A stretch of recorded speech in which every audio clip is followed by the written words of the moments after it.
We have 2 vacancies. We actually have 4 applicants. One of the applicants couldn't make it to the early time, so he's gonna be right in the middle of the planning board. Oh, I see. But we'll remind you when we get to that. And Randy Flack will be our first person. I'll go get it. And we're live on Facebook now. Great.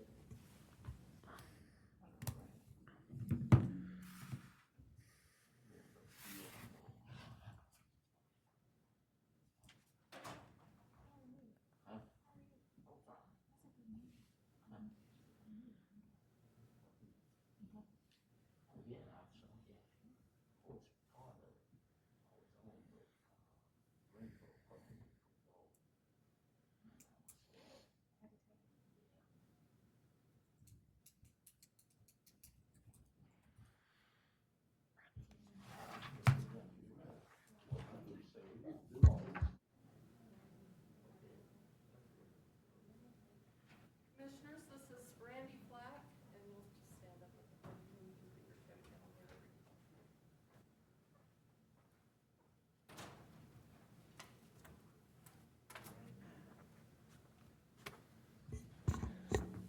Good afternoon, Mr. Flack. How are you? I'm great. How you doing, Mr. Chairman? I'm doing well. Thank you so much for being here. And thank you for your interest in serving on the Asheville Planning Board. We've got just a few questions we're going to ask the different applicants who are applied that we're going to be talking to today. So should just take a few minutes. So thanks for being here.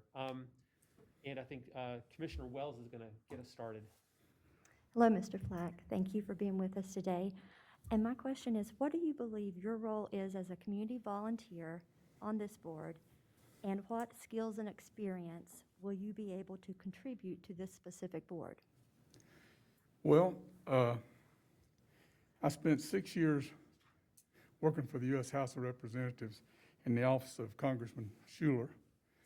And it was our job every day to listen to the concerns and the needs of the citizens of the 11th Congressional District and go out and find answers for them, find solutions for their problems if we could, and to be honest with them about what those solutions could or couldn't do, or if there weren't any solutions, to be honest with them about that.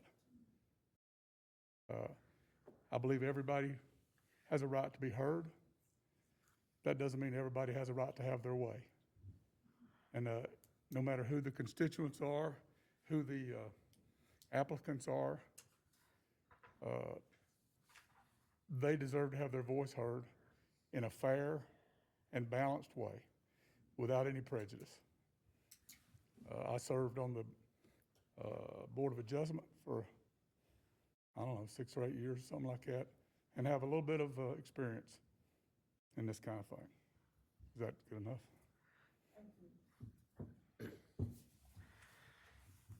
And hey, Randy, thanks for coming. Thanks for your willingness to serve. As you know, we live in a really fast-growing community, and that we expect that growth to continue. And so I'm curious what the phrase responsible growth means to you, and how we best responsibly change and grow over time. Well, I think that the phrase responsible growth, and I haven't seen these questions before now, so please forgive my It's okay. That's okay. inability here, but We just made them up about 3 minutes ago. to me, the phrase responsible growth means what the definition of responsible is. We can't, Asheville is, and Western North Carolina, Asheville and Buncombe County in particular though, especially Asheville, is filled with so many different ideas about how we should address the future and the present as well. And we sometimes, in my opinion, we throw the baby out with the bathwater by reacting to personal agendas and personal bias from every side. I'm not picking on conservatives. I'm not picking on liberals. I'm not picking on business people. I'm not picking on anybody. But everybody, it seems, in today, and especially in Asheville, thinks their way is the only way. And there are a lot of ways to go into the future. And to be able to do it responsibly means to take into consideration not only what people want in their neighborhoods and in their community, but also what is best for this community 10 years down the road, 20 years down the road. And what we can look back. I grew up in Swain County, very rural country place. I moved to Asheville in 1971 after I got out of high school. And I have seen Asheville grow back in the early years when I lived here. Then we saw years when you couldn't get anything in Asheville. It was dead. And now it's booming. And we need to look at the history of what's happened and what mistakes we made in planning for the future and how we can make better decisions to plan for a future that serves as a responsible roadmap for all the citizens and all the businesses and all the entities that make up Asheville. Fairly. Okay. Well, thank you. Thank you. Hi, Mr. Flack. Thank you for your time today. You've spoken to this a little bit, but can you just share with us how you approach making really tough decisions where you know someone's going to walk away unhappy with the result? Well, that's something we worked on hard in the congressman's office, is having to make tough decisions and trying to get people to live with it. I believe that when you do things in a responsible manner and you do it in an open way, the chairman's not calling me as a member of any board or thing and saying, this is what you got to do. Or any of the members here calls and says, this is what we need for the county. No, my way of doing things in my personal life is I use what I call as a mind map. And I map out all the options, what are the pluses and the minuses, and I try to make the best decision that I can make in an objective manner.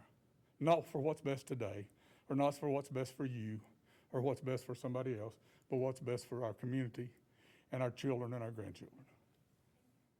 You're welcome. All right. Randy, one of the questions we had is, the county commission has approved the development of a new comprehensive plan for the county, and that's going to be a big undertaking. It's going to take quite a while to do it. The planning board will be, real involved in that. And so, but because it will be quite a lengthy process, some folks are raising questions and ideas about, well, there might be some things that we need to put in place from a planning standpoint before the comprehensive plan is completely finished, because that is going to take such a long time. Just wanted to ask if there are any particular policies you think the planning board might want to take a look at that, might be more appropriate to adopt as sort of standalone policies in the short term or medium term, rather than waiting for the passage of the whole comprehensive plan. Well, thank you, Mr. Chairman, and that's kind of a tough question. I'm not intimately acquainted with the policies and procedures of the planning board. But I will tell you that it has been my experience in life that decisions are made the same way, no matter whether you're on a planning board or whether you're on the county commission or whether you're running a family. You have to weigh everything from everybody. There are 7 of you sitting up there right now, and you all have a little bit different way of looking at any issue. And that's the way it is in the community. It's no different. And you need to listen to everybody, and you need to have an open and honest assessment of what the needs are and how they can best be addressed using the information that you have and that you're willing to receive from all entities, and make the best decision you can make for the future of, I live in the county, so I'm a county guy. You make the best decision you can for the people of Asheville and for the people of Buncombe County. I think an excellent example of poor terrible planning is what's happened on the I-26 corridor. You know, we came up with a plan using the best information we can get, and then somebody else says, no, we're gonna do it this way, and you change it. You have to make a decision and not get involved in personalities and in personal politics, and make decisions based on what's best for everybody. And it can't be great for everybody, but it has to be what's best for everybody. Okay, great. And the last question we had is just, is there anything that you want to tell us that we haven't asked about already? Anything else you wanted to share with us while we're here? Well, the thing that I'd like to share with you has absolutely nothing to do with why I'm here today. And unlike some people who stand at this podium, I'm here to praise you. I don't agree with everybody on this commission politically.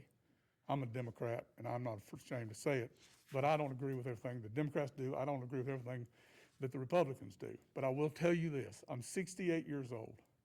2 weeks ago, I went to AB Tech and got my first COVID shot. And it could not have been done in a more professional and easy to go through process. I don't know how involved y'all were with that, but people who work for you were. And I was there maybe 25 minutes, and 15 of those was waiting after I got the shot to see if I had any reaction. Right. So I can't think of a lot of good y'all do sometimes, but that's something, that's something that y'all did a great job on. Well, we appreciate that, Randy, and we're really, most of the credit definitely goes to the county staff and employees in the health department and the people who work here every day. We try to do what we can to support them, but we're really proud of the work we're doing, and we appreciate you acknowledging that. It's one of the really important things that's happening this year, and we want to do the best job we possibly can on it. So That's okay. And let me just add, if I can, Mr. Chairman, that, I've had lots of opportunity to serve. I've served with the Congress, and I served with the county and other things. It's not going to break my heart if I don't get to do this, but I do hope, and it is my absolute desire that you appoint people who will treat people fairly and who will not bring bias and will not listen to the voice of a mob, or that will do things fairly and make everybody know that at least they were heard and that decisions were made without ignoring the people who we serve. Yeah. That's my desire, that you choose someone who does that. If it's me, it's okay. If it's not me, please get somebody that's their mission. Randy, we appreciate you. Thank you for being here today. Thanks for Thank your y'all willingness so to much. serve. Yeah. Yeah.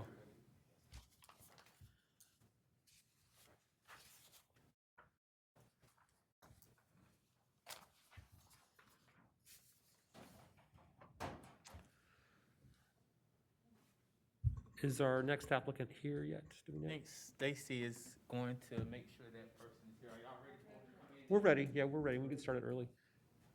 After I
Hi, Commissioners.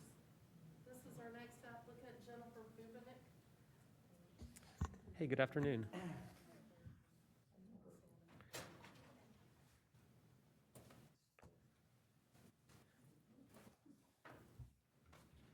Hey, Jennifer, how are you? I'm good. How are you?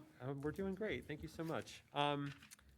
Thank you for taking time to talk to us this afternoon. We're doing short interviews with each of the applicants for the City Planning Board, and we've got a couple other boards we're also filling vacancies for today as well.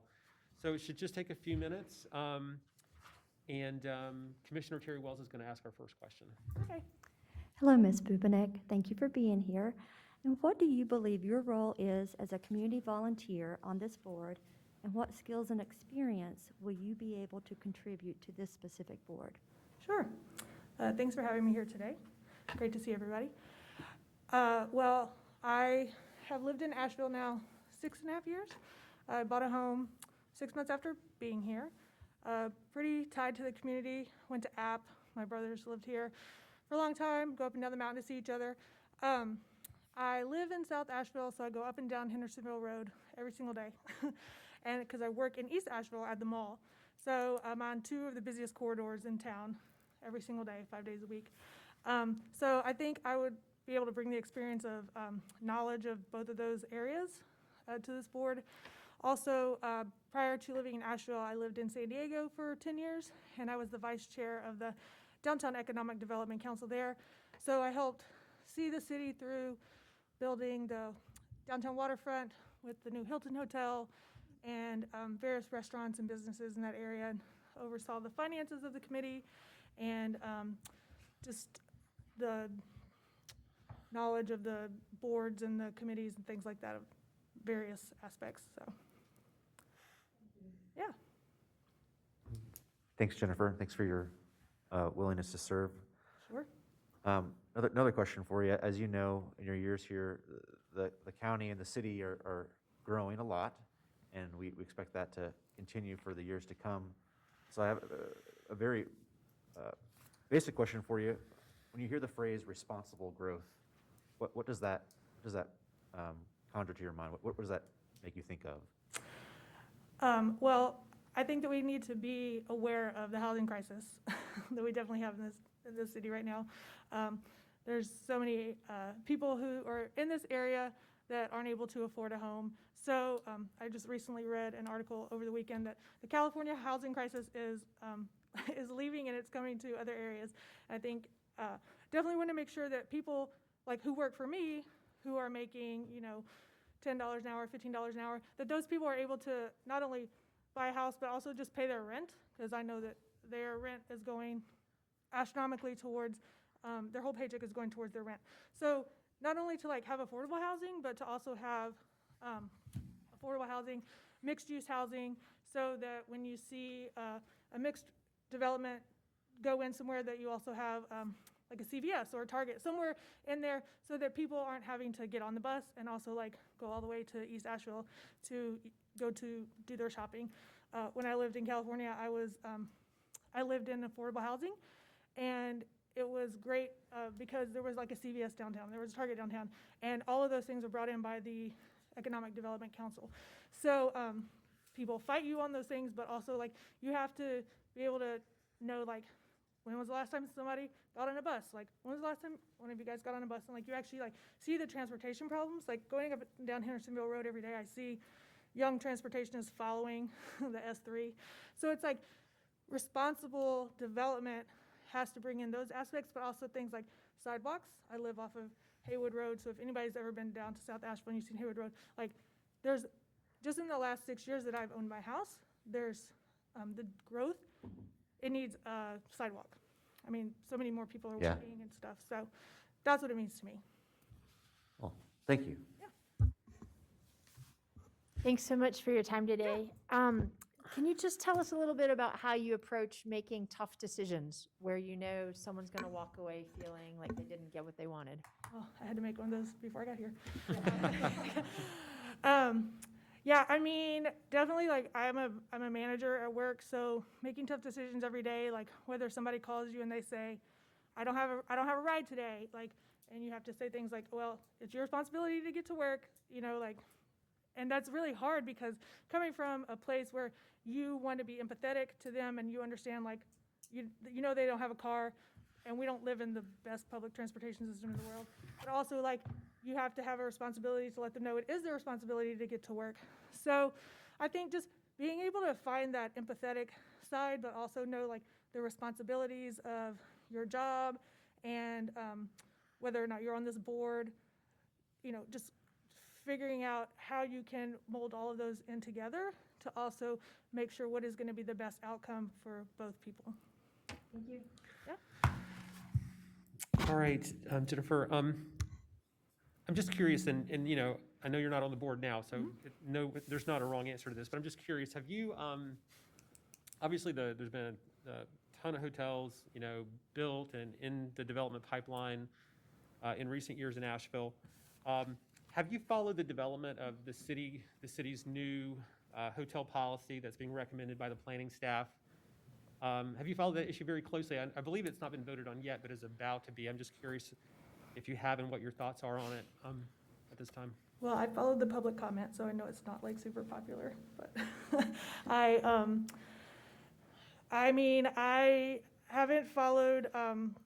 haven't followed it like super closely, but I've definitely followed like the public comment in like the newspaper, like Mountain Express, Wax, things like that. So I do know what's going on. And maybe just to kind of clarify it a little bit, I don't think I asked the question very well. So my general understanding is that there'd be, it identifies new areas in the city where hotels could be built.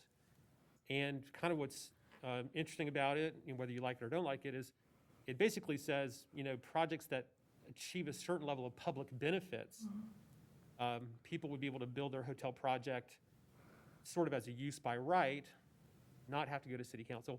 If it doesn't create the public benefits through different options, then it would have to go to city council. So that's kind of my general understanding of it, and if you think that's accurate and what your kind of thoughts are about that kind of approach. I don't want to speak on that just because I haven't read into that too much, but definitely any project that comes before the council, I would definitely want to like make sure that I read thoroughly on it to make sure that I could speak to it and have enough knowledge of that.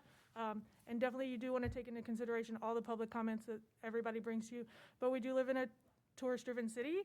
I see that every single day at work. And so I know how much money tourists bring into my particular like brand. And I also know how many people that I know personally that like their paychecks depend on tourists. So it's like, again, with the empathetic side, you have to like take into account like the public-driven comments and also like the plans of where the city wants to go, but do it, again, like going back to the first question, in a responsible manner, not just tossing up a hotel on every single corner, but going along into that like mixed-use housing and like the sidewalks. And I know New Belgium's not a hotel, but like what they did like responsibly, like bringing in the Greenway, like having some sort of ideas like that to sit down and look at.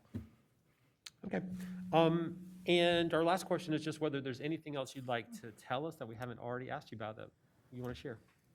The only thing I want to say is this is the second board that I've interviewed for. A couple years ago, I didn't make it onto the into the Greenways board, but I am like really interested in being involved in the county, and think I have a lot of experience. I could do really well. And if you are looking to fill a couple other boards, also the Women's Commission board is something else that I'm interested in as well.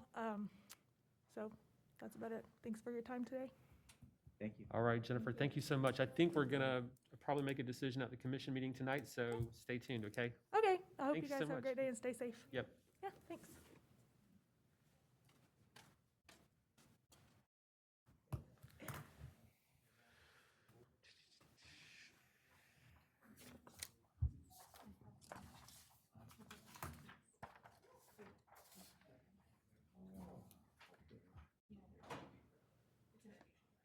Yeah. Hey, Lamar, can I ask a clarifying question? For the county planning board, obviously I see that 3 vacancies are one for each of those school district situations. And then for Asheville P and Z, we have 2 vacancies, and they can live anywhere within 1 mile of the city limits, regardless of county commission district? Correct, Okay, so the county commission district is irrelevant. correct. How about for, I think in that situation, yeah, a lot of times in the past, the commissioners have kind of wanted a diverse group and maybe thought about Right. surrounding the county. So I think that's why he put the district information. okay, But it's not relevant to the position okay. of those particular ones. And the same would be true for the Board of Equalization? or how does that work? That's correct. Okay. What board, I think it's only the library board where the districts, we actually wrote it into the criteria. Where else have we done that? I think it was maybe one of the, I want to say maybe the Greenway. Maybe Greenways? And, the Parks and Greenway Board is another board that y'all did the exact same thing. Y'all wanted to kind of people from different, districts. So I think that's kind of why we kind of go with that same approach to putting the district Yeah. information there. Well, I think that, and not to create too much work, but just so we make sure we're clear on when it's a requirement and where it's just for information. Do you think that in the future, maybe we could have that on there, like if it is a requirement, maybe we put in there like must be from, So, or, to look at planning board. oh, I see, actually, you've got that down there as a requirement. Okay, for planning board. Yes, we would. You got it. kind Okay, of great. Explain it a little bit, but yeah, that's kind of our rationale by putting that information, all the information, so you can have. Okay, yep, you're way ahead. Great. Okay, so our next person for Asheville Planning and Zoning is not here yet. But I have two of the applicants for Board of ENR here, so do you want to go ahead and start with them? Yes. I'm gonna bring Michael Holgate in. Okay.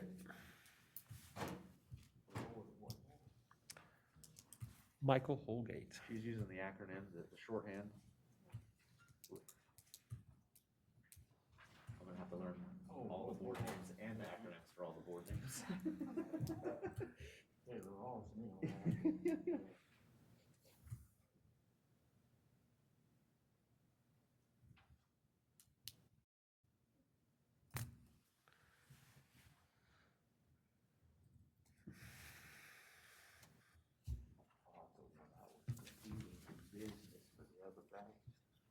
Never used acronyms.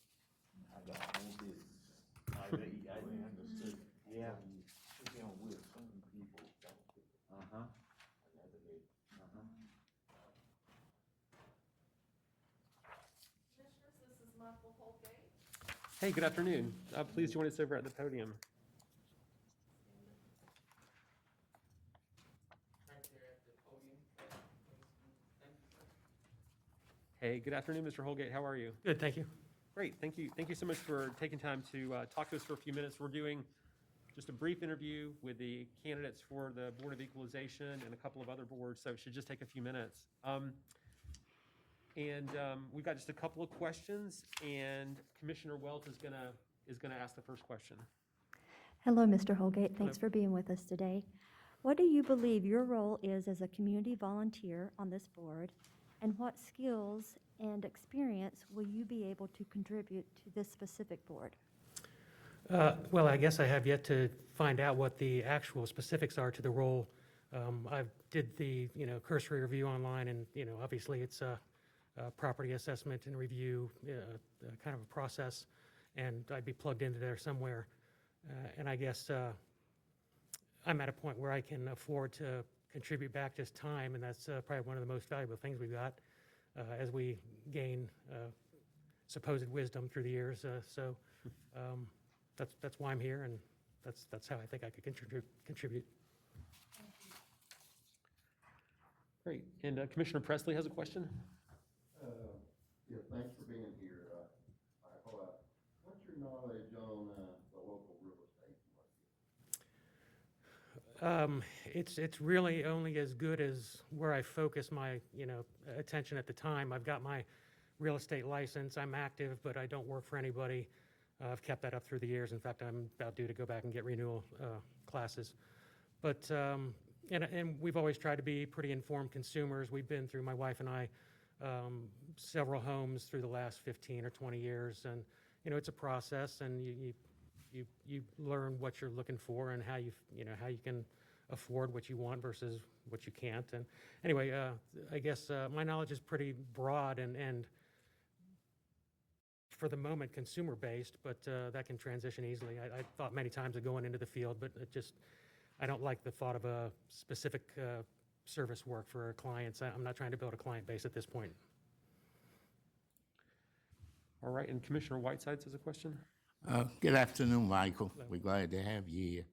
My question is, what experience do you have with, say, business equipment And by that, I mean, one of the key parts of the board is reviewing that, the cost of equipment in that or in personal property. What experience do you have with that?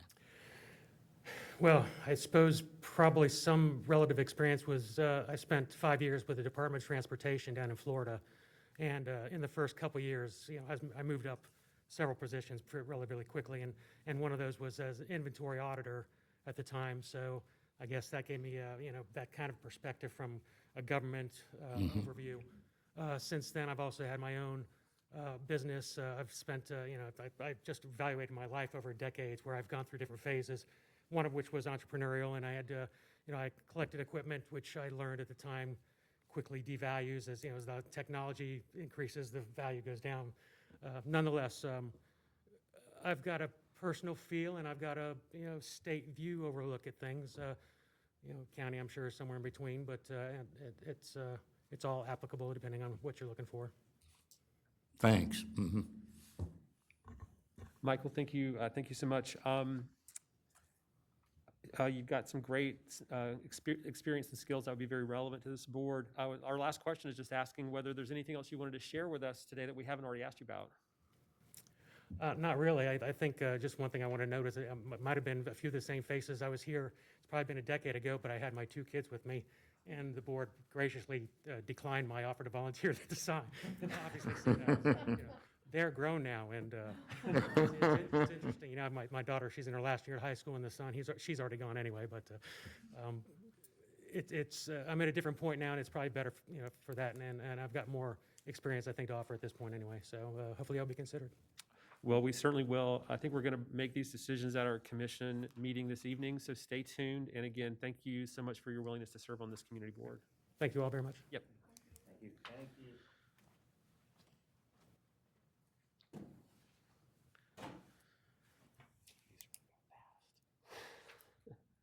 He would be great. Yeah.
No, it's getting set up earlier.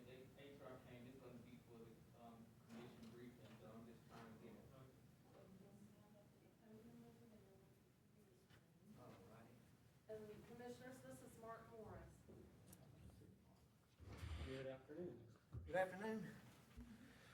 Mark, thank you so much for taking time to come talk to us for a few minutes today and for your interest in serving.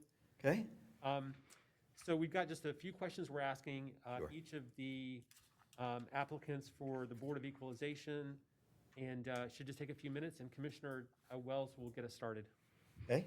Hello, Mr. Morris. Thanks for being here with us. Yeah, glad to be here. What do you believe your role is as a community volunteer on this board, and what skills and experience will you be able to contribute to this specific board? Well, good question. My knowledge is diverse. I have been here in the Asheville area since I graduated from Western. Just a really quick background, I was an internal auditor out of college with a local bank, Wachovia, which is now Wells Fargo. But my knowledge and experience in the Asheville market spans 40 years, going back to, in a variety of fields, finance, real estate, commercial brokerage, banking. I've done a lot of work with some agencies around town, some federal agencies. I've done a lot of work with MSD, condemnations, DOT, so my experience is pretty broad. I feel like I have a pretty good knowledge base. You know, I enjoy the game. I enjoy real estate. I mean, I like the analysis side of it. That's a strong part of my background. But I've been involved in quite a few things, some that have been somewhat litigious. But I've also served on the Board of Equalization before in past years and heard some very interesting cases. So I enjoy it. I consider it a service. I think the benefit to me is the knowledge that I gain. So I see that as a big plus. So I enjoy it. I guess that's the best way I can describe it. It's Mark, thanks for coming. Thank you. We're asking the same question to all applicants, and I just looked here where, my question was knowledge of local real estate market.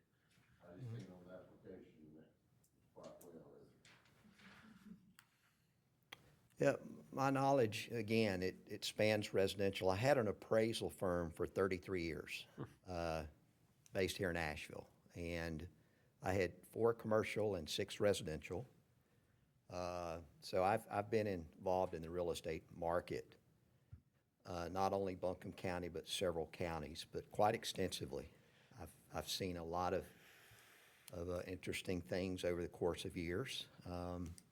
Changes in banking, changes in laws and rules. So I feel qualified to take the position, and we'll serve it well. Equitable, I believe in equitable and fair treatment.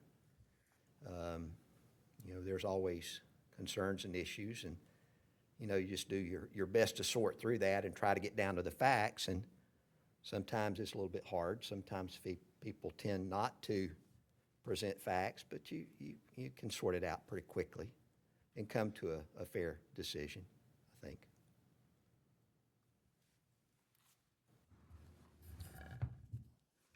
Mark, it's good to have you here today. Thank you. Good to see you. It's been a while. Thank you. Well, I just had knee surgery, so I'm a little wobbly. But Yeah. I'm here. That's a good thing. Oh, you'll be all right. I've been through that twice with my wife, so I know how goodness. the knee surgery is, yes. Yep. But it's good to see you, and I'm going to ask you the question, even though I must confess, we've worked together with the bank, so I knew Mark when he was an appraisal and did work for us. But what I want to ask you is, tell us about your experience when it comes in, because a big part of the equalization, you know, is looking at business equipment, personal property, and all when it's disputes. Tell us about your experience with that. Well, you know, there's personality, there is realty, there's tangible, there's intangible. And I think over the course of years, I've been exposed to just about everything, from an MRI machine with Right. Mission Hospital to the valuation of rights, and some of it is specific to Buncombe County, some of it is not. But I do tend to be able to separate, I think, some of the different components of real estate and assess those based on the data that's been presented in support of a value either way, you know, and to hear both sides and render a decision. But that's all part of it. That goes with the territory. So it's not just real estate. So they're asset types. So I feel pretty qualified to come to a reasonable decision based on what's presented either way. So Thanks. Yeah. no concerns. Yeah. Mark, you've obviously got great experience relevant to this committee, so thanks for your willingness to serve. The last question is just whether there's anything else you want to tell us that we haven't already brought up that you'd like to share with us. No. You know, I don't know what role or expectation there is of the commissioners for me. It's just to be fair and equitable and treat all parties that way and just try to sort out the facts. And sometimes, again, the facts are not always clear. Sometimes they're hidden, sometimes they're unknown. And so you just have to make the best decisions that you can based on the information that you have. It's not always clear-cut. Rules and laws are always changing. So that's one thing that I've learned over the course of years is that what was applicable 4 or 5 years ago may not be applicable today. So it comes down to part of valuation are the basic rules of legal permissibility. You know, is it right? Is it lawful? All the other highest and best use measures, financial feasibility, maximally productive, all that comes. That's just part of the experience. But usually it's the first two hurdles of legal permissibility that sort of guide the decision. Because if you can't get beyond that, it's going to be hard to come to a value. So I'm not too concerned. Great. Thank you so much for being here. I think we're Yes, going to sir. make our decision at our commission meeting tonight, so stay tuned, okay? Okay, very good. All right, thanks so Thank much. you. Take care.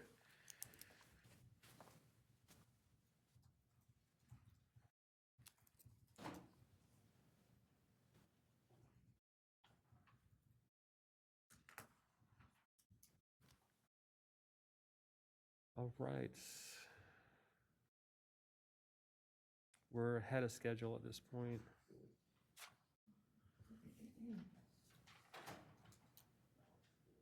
Although we're still gonna have to go back and do Stephen Manos, assuming he shows up.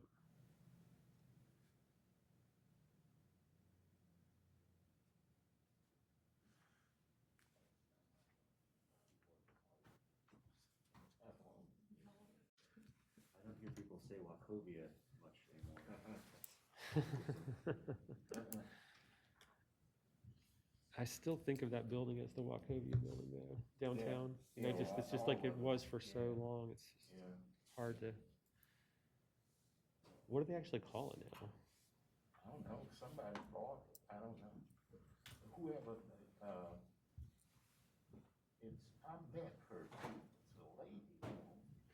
Well, that's where the Collider is upstairs. Right, I've been up there that's for it. a few different, Right. events and And stuff. that's where but- I met her, the deal for the Collider. Yeah. I just call it the Wells Fargo building. Yeah, But well, see, we date ourselves. Yeah. Matter of fact, when I started working for bank, well, I was first union before we heard Yeah. years later, but they were just going in there. yeah. You know that Wachovia was the name that came before Forsyth County? So they called Forsyth County when they first Really? created it. I had Yeah. never heard that. Yeah. I never heard that either. It was Yeah. called Wachovia County. Well, I don't know that, I think it was before we had counties. It was like Yeah. early days. Oh, no, that Where was does the name one of come the- from? The name comes from the Waco Valley in the Czech Republic, which is where the Moravians moved to America. How did I not know all this? So that's you've been to Old Salem, that's what.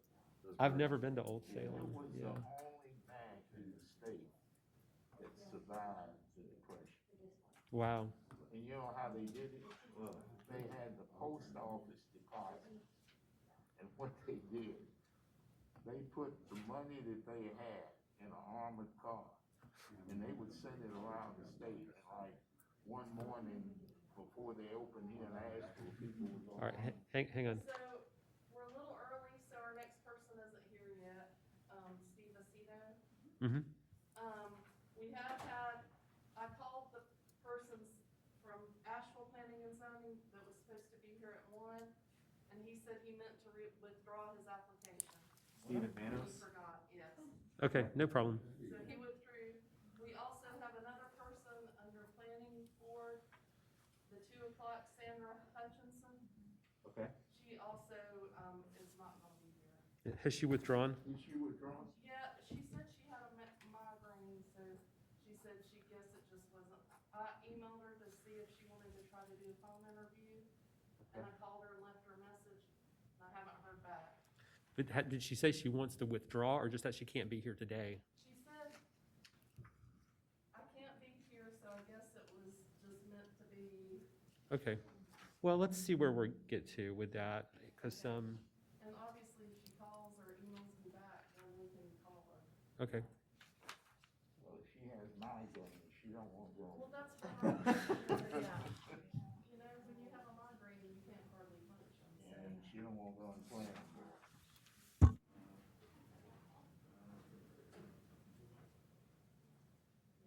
So we don't have anybody right now.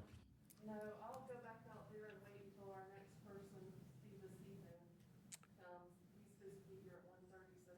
Okay, okay.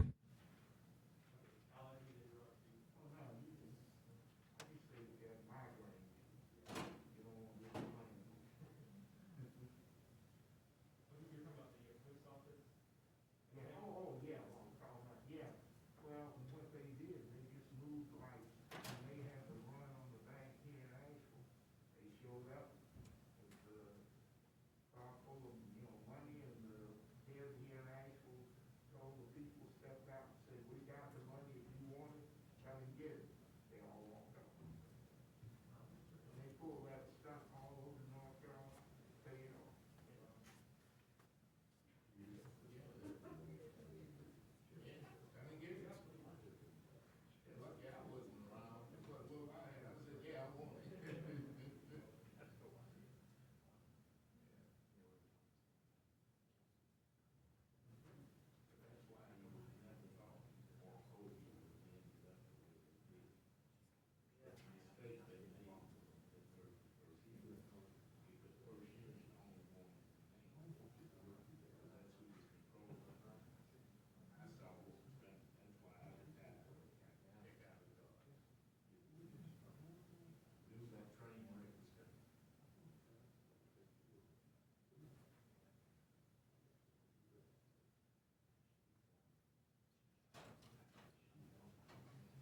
Commissioners, Steve DeCito is here. Hey, good afternoon, Steve.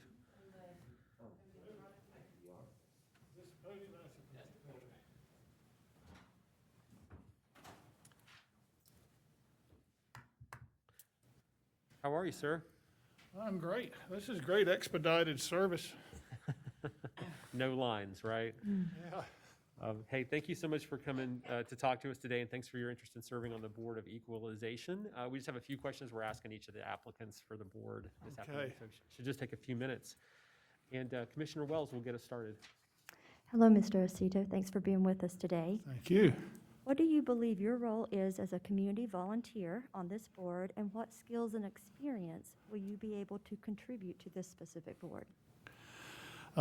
Madam Commissioner, my intent is simply to be and remain involved with the county government, because a part of my obligation as a lawyer, my ethical obligation, is to give pro bono service, which is what this is. And for all my career, and ever since I've been a resident of Buncombe County, I've always been involved in something in municipal government.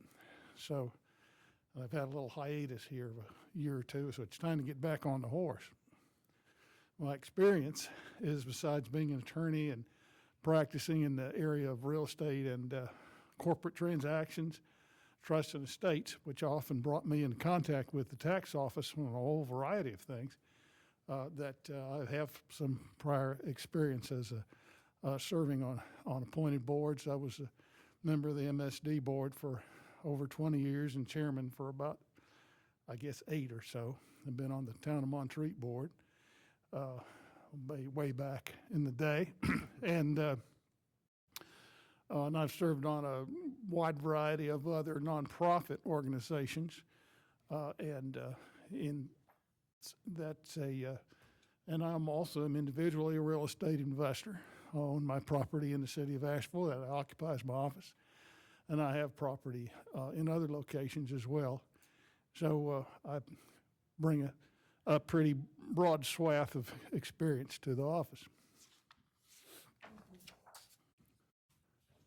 Hey, thanks for coming out, Steve. Your interest. We're asking the same question to all three of them. One I think you've already touched on is your knowledge of local real estate market here. Oh, gosh, it's been an excruciating hands-on experience here for about 40 years. So, yeah, I've done thousands of transactions on behalf of parties, as on behalf of buyers and sellers and lenders, and as I've noticed, some of my own transactions on my own account as well. So I couldn't hardly give you a number, but I can tell you that they range from in the many millions of dollars on down to ordinary lots and single-family homes and double wides and you name it.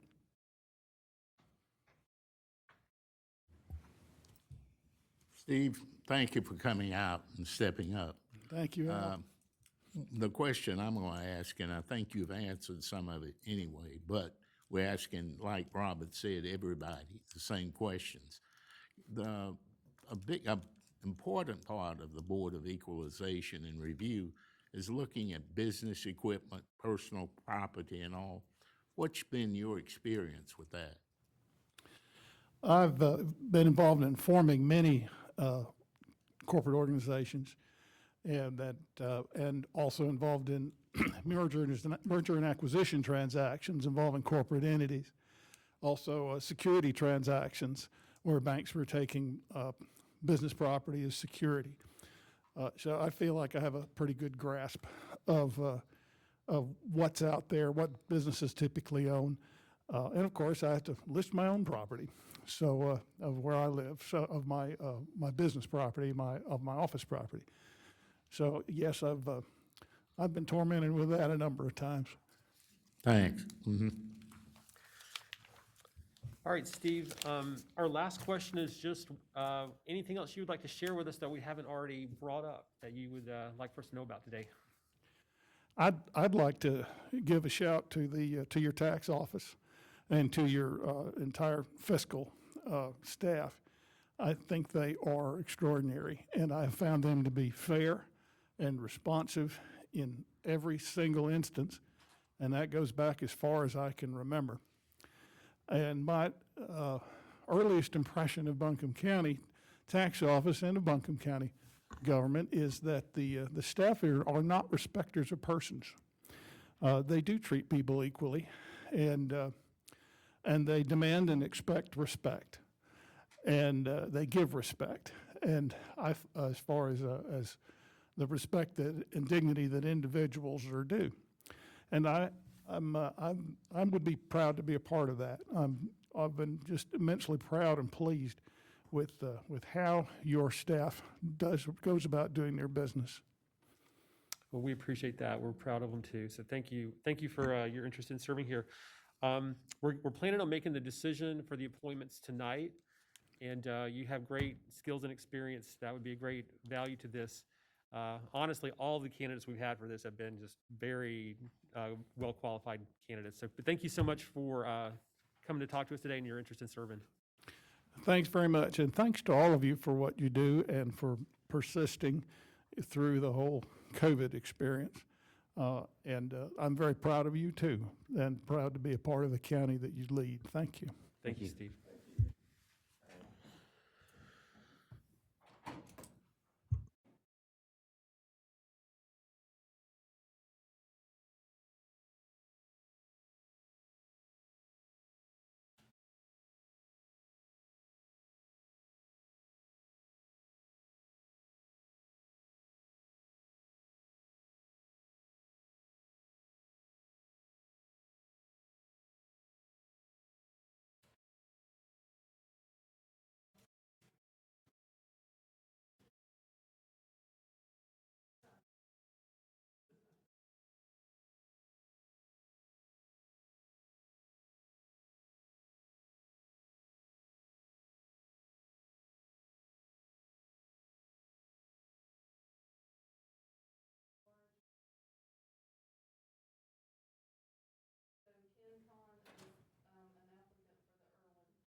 Good afternoon. Mr. Khan, could you join us at the podium, please?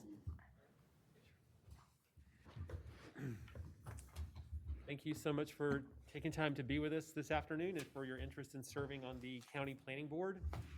We've got just a few questions we're asking each of the applicants who've applied. So it should just take a few minutes to do that.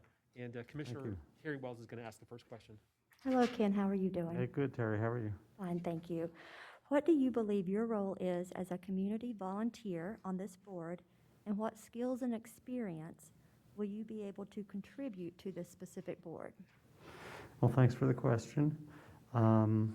My goals in being a part of this is I know this is kind of an exciting time for Asheville. There's a lot of growth, a lot of challenges going on, and I've been looking for some way to give back and volunteer in the community, and this seemed like a good place to put my oar in.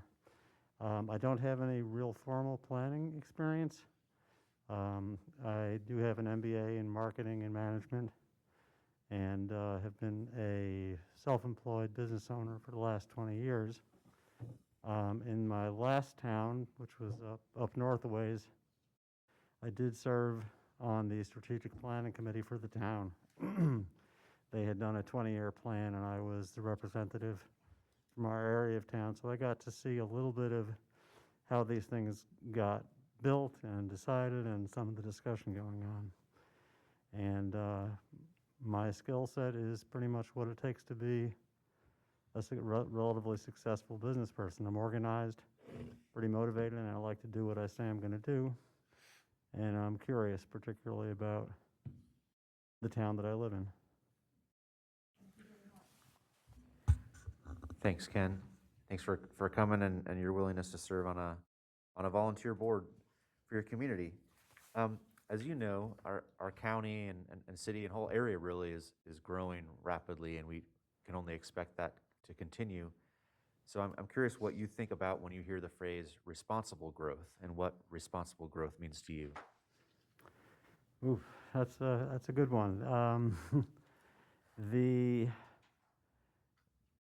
I tend to think of things like this in terms of stakeholders, and it's the same for companies as it is for a community. And I believe that you have to be responsible to as many constituent groups as you can within reason. It means in this environment, I think, obviously people who develop the community are important. The residents and the businesses who have to live here and who want to enjoy the resources also need to be taken into account. And that goes for, I think, every socioeconomic level in the community. It's not just the new subdivisions. It's redeveloping more urban areas, and it has to do with what do you do about maintaining rivers, cleanliness, traffic patterns.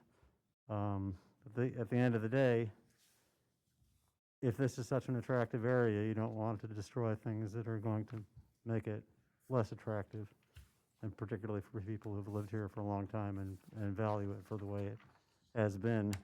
You want it to change in a way that honors a lot of that as much as possible. Means a lot of compromise, I know. Great. Thanks, Ken. I think that's a fantastic answer. Thank you.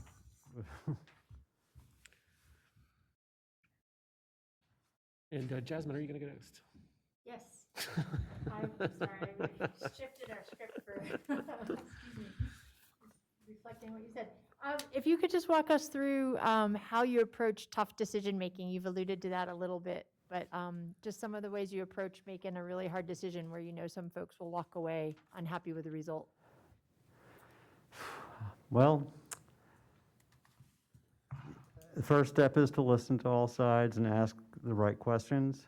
I confess I wouldn't know what the right questions are coming out of the gate in this environment, but the first step is to ask the right questions, and the second, I think, is to make sure that you have the right constituents, and that's not always obvious, I think, but they have as many of the right constituents involved in the process, so at the end of the day, I don't think everybody should be equally unhappy, but nobody's going to get everything they want. In terms of having to make a decision where people are going to walk away unhappy, I think if you have done those things first, then you can explain why the decision is being made, and everybody is going to be either happy or unhappy depending on the outcome, but at least they'll know what you were thinking. I guess that's a long way of saying a certain amount of transparency is pretty important. Thank you, and also, your company is very cool. I checked it out, the Oh. toys. So just a Thank quick, you. yeah.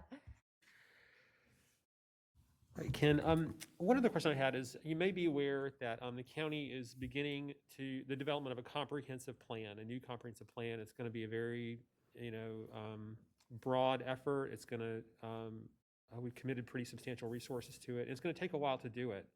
We're excited about it, but and the planning board will have a role to play in that. But because it will take a while for us to develop and adopt that plan, I'm curious if there are any policies that you think might be time sensitive enough that the planning board, working with the commission, might want to consider trying to develop those policies prior to the adoption of the comprehensive plan, which could easily take well over a year, maybe 18 months to go through that process. So just any thoughts about any short-term needs in the context of starting this broad effort? I don't feel like I have quite enough information on that. I will say that short of putting a moratorium on certain kinds of things, I haven't been oblivious to for example, the proposed development at the Bluffs. And that seems to have, for a number of obvious reasons, attracted a lot of resident sentiment and opposition and concern. So to the extent that you look for where there are likely to be long-term trouble spots, and those are traffic, those are environment, those are pollution,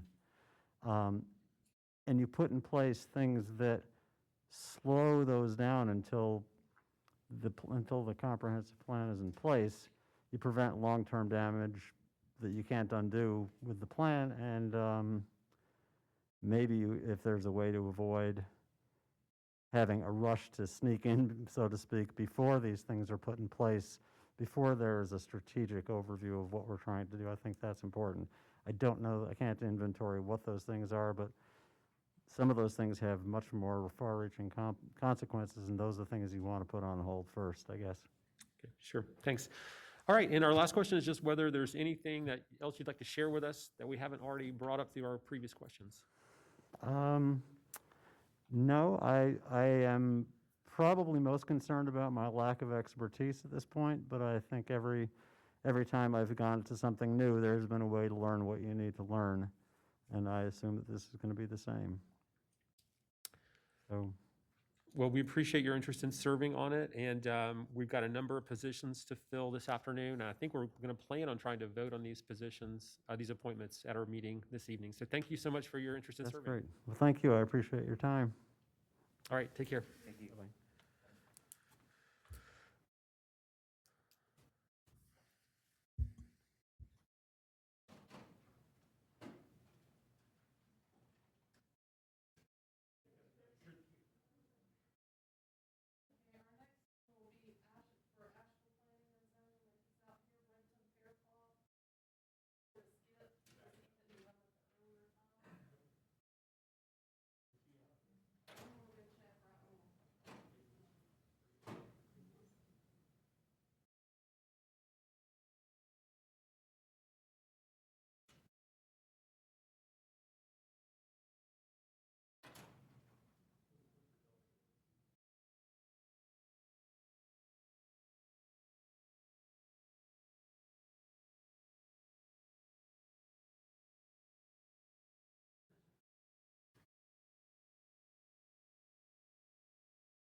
to the interviews.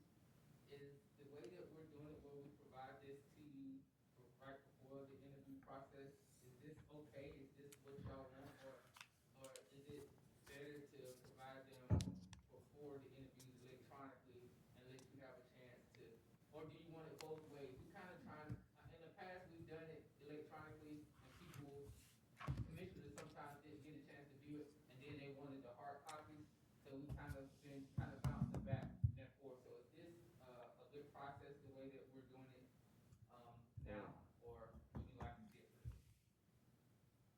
Kind of like it both ways. Or whoever to jump in, or? I think both ways would be great. I think we definitely need it here in front of us, just because it's so much information that there's no way we can keep it all in our head or look it up on the laptops and stuff while we're in the meeting itself. So I hate to do all these printouts, but I think we definitely need it here. Commissioners, this is Britton Fairclough. And if you can email it out ahead of time too, that's great. Yeah. Hello. Hello, how are y'all? Good, Brenton. How are you? I'm good. Good to see the sun today. All right. Well, thank you so much for your interest in serving on the City Planning Board. And we've got a few questions that we're asking each of the applicants who've applied for it. And it should take just a few minutes. And Commissioner Terry Wells is going to ask the first question. Okay. Hello, Mr. Fairclough. Thanks for being with us today. What do you believe your role is as a community volunteer on this board, and what skills and experience will you be able to bring to this specific board? Thank you for the question. I'd like to volunteer on this board to get more involved in local government. I'm 29 years old and a young professional in the community, so I'm hoping that on any board or any ability that I can serve in, I can help represent people in my age group and my demographic as far as the jobs we're looking for, the kind of community we're trying to live in. So I'd hope that I could represent people like myself and help Asheville grow into a healthy, happy place. What skills do I bring? I've worked in residential construction and a project management perspective for several years, so I'm very much used to dealing with multi-million-dollar projects, both residential and commercial. I've also had backgrounds in data analytics from previous college careers and previous jobs, so I think beliefs always need to have facts behind them, so I always enjoy kind of looking at the numbers of things and looking at the reasons why we believe in the things we believe in, or why, trying to find hard reasons for what we're pushing. And thank you again for your willingness to serve and being here today with us. As you know, our city and county is growing a lot, and we certainly expect that to continue for the years to come. So I'm curious what you think of the phrase responsible growth and what responsible growth means to you. Thank you for the question. Yeah, I moved here myself. I grew up in Winston-Salem, and I moved here 6.5, 7 years ago. I came here because it's beautiful up here. It's a great community. I came up here to live in the mountains. Albeit there's a lot of people with that same dream right now wanting to come here, and I love that the idea of more people are coming here for the beauty we have, but I think we need to make sure we are not sacrificing that at all. We got to protect the reason why people are coming here, our water, our streams, our spaced out community. While I want Asheville to grow, I want it to grow in a way that everyone can have equal access to affordable housing, to decent jobs, to decent retirements, and not totally becoming a sprawling city that you're just sitting on the highway all the time, or just always sitting in the muck of it instead of getting out to walk around and enjoy it. Thank you. Hi, and thanks for your interest and your time today. Can you tell us how you approach making really tough decisions where someone's going to walk away unhappy with the result? Sure, thank you for the question. You always have to look at everyone involved in the situation, and you have to understand what their agency is in the situation, whether it's financial, whether it's emotional, whether it's social standing, whether it's their own property. And each person's going to value those things at different levels because of their background or where they're coming from. It's very hard, especially in the public sector, to always come up with a solution that totally satisfies everyone's list of agencies they have in a situation. You have to look at what group of people has the most to gain, as far as how many can you satisfy with your solution, as well as protecting the very core things or some values you don't want to negate on at all. And so I think one, as I mentioned earlier, always kind of trying to use data to back up your solution, as far as just coming up with hard facts to back you up helps make that decision. But listening to all the constituents and not ever closing the door on someone, I think, is important. Thank you. Thank you. Hey, Bryn. One question is, have you by chance followed the development of the city's proposed ordinance around hotel policies that's been in the works over the last few months? To a degree, I've read some of the meeting minutes from previous meetings, and I'm trying to catch up on that. I know in the last several years there's been lots of different conversations. So you might have to elaborate a little bit on what you're referring to. No if you could problem. answer that question. You're not on the board yet, so it's certainly not a requirement. Maybe I'll just kind of ask in a more general way. You know, there's been an unprecedented amount of new hotel development in the city of Asheville over the last 5 or 6 years. And I'm just curious about your kind of general perspective on it. Tourism has always been part of Western North Carolina's economy and Asheville's economy, but at the same time, what we've seen in the last few years is we haven't seen since the 1920s. So I'm just kind of curious about your general perspective on that from a land use standpoint. Thank you. Obviously, tourism is a huge part of this area and the whole Western North Carolina region. I think I would like to see keeping it special. I mean, there's towns you go to along the coast that have, hotel and high-rise after high-rise, and at some point, to me, that kind of loses the magic of going to the beach in Tampa or something where you just see hotel after hotel and you're crowded. So I would like to see the further development of hotels and the tourism industry here, but I don't think it needs to be just blanketed with them. I think we need to promote the value of each individual run rather than just trying to get as many as possible. I think making it a special experience will make it a really unique tourism place. Great, thank you, good answer. My last question, and this is one that we haven't asked other candidates.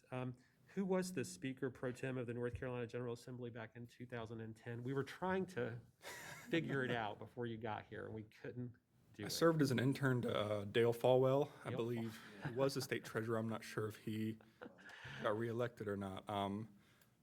I was just there in an intern capacity, pretty much answering the phone and just helping him get to meetings. And so I don't want political judgment to be passed on either side. We won't read anything into that. We were just trying to go back in our minds about who was down there then.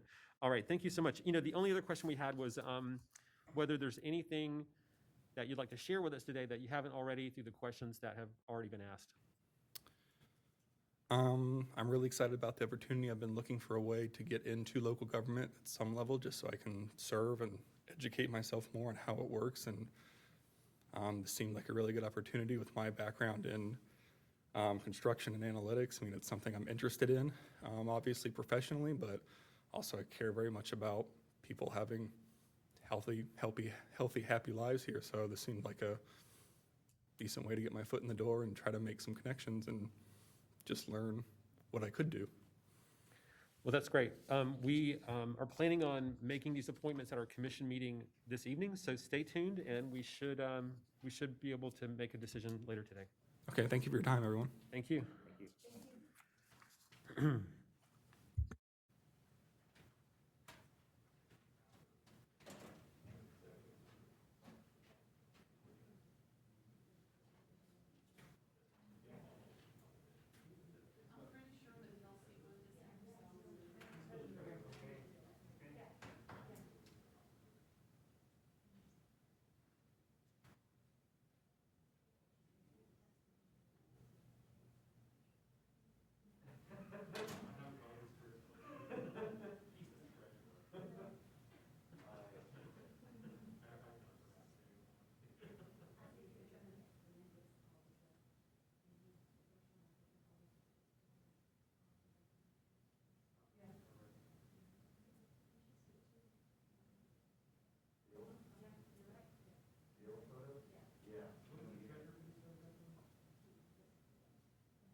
Happy birthday.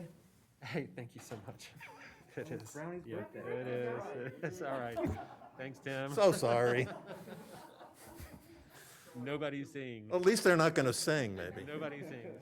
I've got a gavel here, and I stop it. Hey, thank you. It's great to see you. Thanks for taking the time to come talk to us and your interest in the planning board. I am. And so we're just, you kind of know the routine here from the previous strategic partnership conversations and others we've had. We're just asking a few questions to the applicants. It should just take a few minutes, and Terry Wells will get us started. Hello, Mr. Collins. Thanks for being with us today. Thank you. What do you believe your role is as a community volunteer on this board, and what skills and experience will you be able to contribute to this board? Well, as I understand the planning board, it's a quasi-legislative body to recommend action to the Board of Commissioners. And the foundation for what the planning board does are the ordinances that govern development in Buncombe County. In terms of what I bring, I'm retired, so I have time. I'm on a couple of nonprofit boards, but I love Asheville and I want to give back. So I bring, 40 years of work experience. I'm one of these types who volunteers, but who always shows up, does the work, works hard, works to achieve the mission. And I'd love to be of service to the citizens of Buncombe County on this board. And again, thanks, Mr. Collins, for your willingness to serve your community. As you know, the city of Asheville, Buncombe County, our community is growing a lot, and we certainly expect that to continue through the future. And so I'm curious what you think about the phrase responsible growth and what responsible growth means to you. Mm-hmm. Well, first, I'm a proponent of growth. If you don't grow, you die. And, there are lots of retirees and older people here, and a number of them are moving on to whatever next phase there is. So we need growth to bring in new young talent and families to help keep the community alive and growing and succeeding. Responsible growth to me means effective use of the land that we have available for development, which means to me, to the extent we can, preserve and protect the things about Asheville and Buncombe County that are the reason why all of us are here. It's beautiful, water and mountains and hills and valleys and creeks. So to me, that means effective control of stormwater. It means keeping our rivers clean. It means erosion control, things that some would consider boring, but are so important to the quality of life and the quality of our environment. I'm on the board of RiverLink, so the development of the River Arts District and the French Broad River watershed is something that we support, but we want to do it in an environmentally responsible way. Great, thank you. Thank you for joining us today and applying. Can you walk us through how you approach making a really tough decision, especially one where you know that some people will walk away unhappy with the result? Well, leadership is not a popularity contest. I'm sure all of you are very popular, however. But I guess the way I've made so many unpopular decisions in my life. The way I approach it is to be open, to listen, if there are sides, multiple sides, 2, 3, 4 sides to an issue, to gather facts, to seek input, to try to build consensus if it's possible to do so, and if not, and a call needs to be made, to make the decision with the utmost of ethical thought and a fact-based decision that helps the mission of the organization progress. Thank you.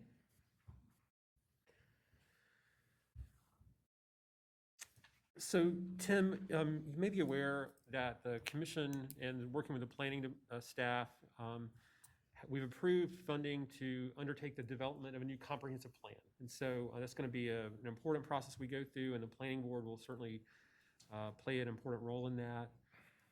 But it is going to take quite a while to do it. And we Yeah. want to take our time and we want to do it right. But there are a lot of, we are seeing a lot of, very large projects going forward. Are there any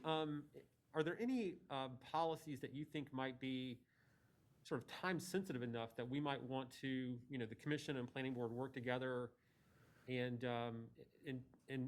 with the eye towards putting them in place in advance of completing the whole comprehensive plan, which is going to, again, take a long time. So I'm just curious if there's any policies like that that, you think about, and if not, that's totally fine. Just wanted to. Well, I've actually spent some time on the phone with Nate Pennington. I've also talked to Nancy Waldrop, who's a friend of mine through Leadership Asheville Forum. And Nate is presenting at Leadership Asheville Forum next week on my birthday, not yours. So I'm still educating myself on these matters. I guess the things that I think about are greenways. There's a new drone video of some of the greenways that have been built in Buncombe County. And I just so love that as a way to give people an experience in nature, to keep people healthy. So the extent to which we can make sure that development allows for greenways and encourages green space, preserves more of our tree canopy to the extent that can be done. I'm not sure what else, Brownie, I would do. That's totally fine. Just a question. And our last question is whether there are anything else you'd like to share with us that hasn't been brought out through the questions that we've already asked today. I'd love to be of service. That's all. Yep. All right. Tim, it's great to see you. And thank you again for your interest in serving. We're planning on making the appointments to this board at our meeting tonight. Okay, great. Thanks for having me. Yep. Take care.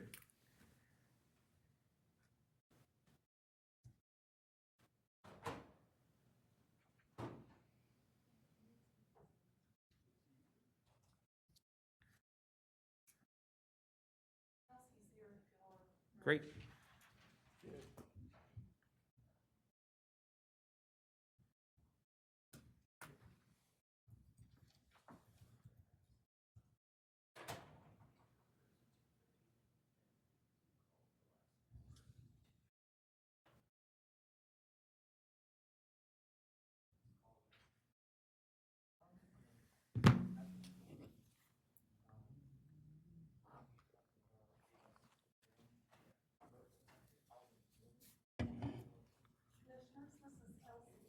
Great.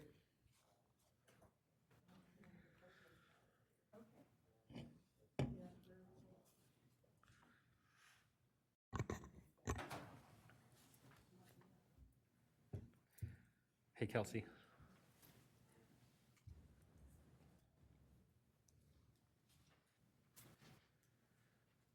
Hey, thank you so much for taking time to come talk to us today and for your interest in serving on the County Planning Board. So we have just a few questions that we're asking each of the applicants for the board, and it shouldn't take very long. And Commissioner Wells will ask the first question. Hello, Ms. Wood. Thank you for being with us today. What do you believe your role is as a community volunteer on this board, and what skills and experience will you be able to contribute to this specific board? Sure. Ooh, hi, unprepared for that. So I am an instructor in sustainable technologies at AB Tech, and I've educated students in the building and construction program in sustainable landscape management, food systems, and water management over the last 5 years. And I just enjoy being actively involved in my neighborhood and community. And I'd really like to bring the skills of, in particular, permaculture and my interest in sustainable food systems, greenway development, and just cohesive, inclusive communities. to serve the county. Thank you, Ms. Wood. Thanks for coming and your willingness to serve. As you know, the county and city are growing a lot, and we certainly expect growth to continue here for many years to come. So I'm curious what you think about the phrase responsible growth and what responsible growth means to you. Yeah, we are growing rapidly, and I think that what responsible growth would mean to me would be growth that is inclusive of all income levels, and not just growth that is targeted at large single-family tracts. I would call myself a peri-urban farmer, and I work on 2 different properties right outside the city limits that are within Buncombe County, and I see the development pressures on open lands. That doesn't mean that I would advocate for keeping all lands open and not developing, but development has to happen in a way that is cohesive with infrastructure that's already in existence so that we can utilize and more efficiently projects that are already underway, as well as leave some areas open that might be more affordable and not kind of taken over by all higher end development is a lot of what I see. Thank you. Thank you for your time today and your interest. Can you talk to us about how you approach making tough decisions where you know some folks are going to walk away unhappy with the result? Yeah, such is life. We can't make everybody happy all of the time, but I think that we can only make the most informed decisions possible within reason, and I don't shy away from researching and kind of looking at problems holistically. And I would like to advocate for solutions that accommodate as many perspectives as possible. I wouldn't want to leave any viewpoints out. And I think there would have to be a balance and compromise reached. Thank you. Kelsey, as you may be aware, the county has started development of a new comprehensive plan for the county, and the planning board will be working with the planning staff on that process. We're excited about it, and it'll kind of chart, the direction of the county for years to come. But it's going to take a while to get that plan in place. Well over a year, maybe closer to 2. So are there any policies, like land use policies, that you think, might be time sensitive enough that we might want to, we might need to consider working on adoption of them in advance of completing the comprehensive plan? Off the top of my head. And it's fine. And if the answer is Yeah. no, that's fine too. It's just a question. I don't know of any off the top of my head. That's totally fine. Totally fine. All right. The last question we had was, is there anything else you would like to share with us that you haven't, based on the questions we've already asked?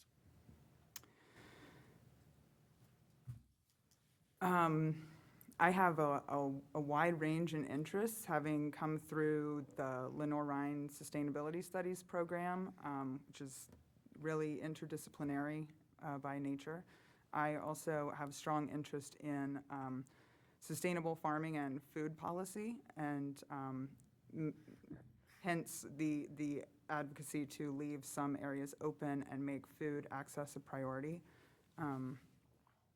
And I just have long had a strong interest in kind of urban design and how a lot of issues in sustainability come down to the way we have put our communities together, the way they are linked up, the way we have zoned for certain things to be accessible or not, and the way we transport goods, services, and people around.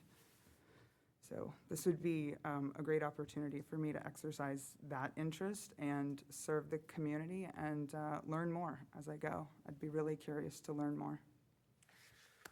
Kelsey, thank you so much. We really appreciate your interest in serving on the planning board.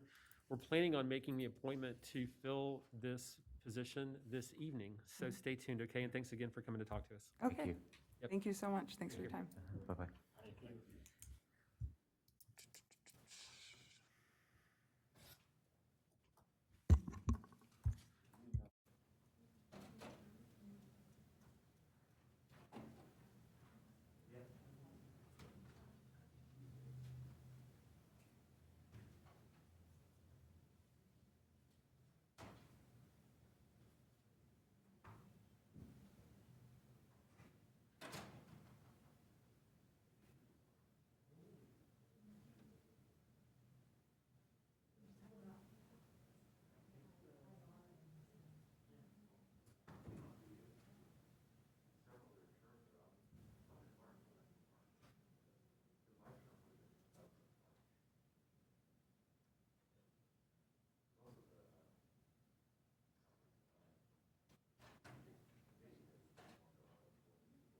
Commissioners, this is Cindy Weeks.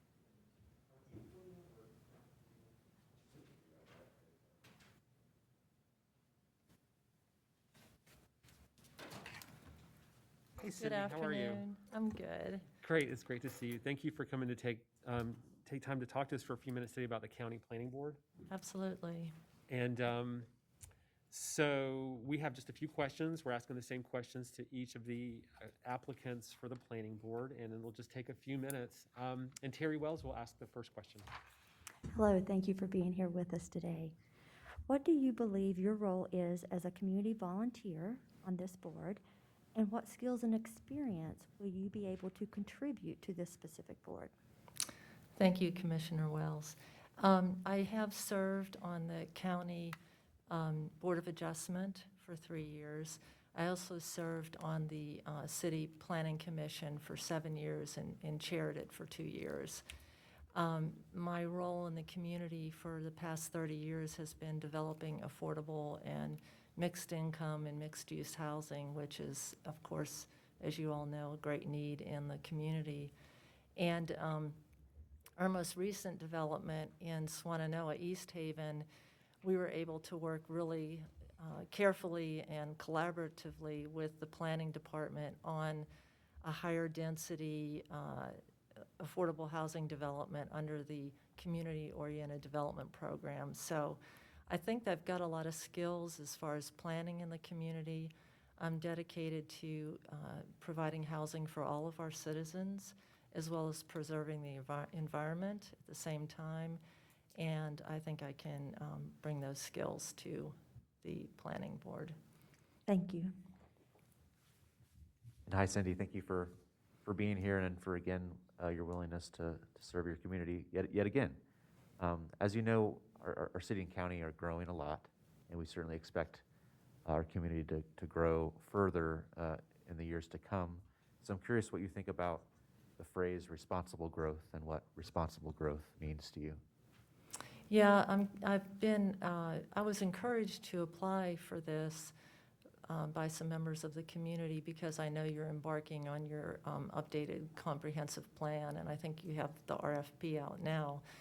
And I looked at that schedule, and it's going to take a couple of years, which would be, if I was appointed, I would be a part of that process. And I think that's great because it hasn't been updated in a while. I was living in Asheville and working here when Buncombe County basically had no zoning and went to the meetings. I can't even remember when that was. I guess it was in the 1990s when we were there were meetings at the Civic Center when we were trying to figure out how to zone the county and that sort of thing. So what I think I can contribute is I understand through my work at Mountain Housing Opportunities how to take a parcel of land, develop it responsibly, both to the community and the environment, and do so in a way that respects our culture, our community, our mountains, and I'm not sure I answered everything that you asked. You did. I think I went off on a tangent, but I hope not. Thank you. That was great. Great, thank you.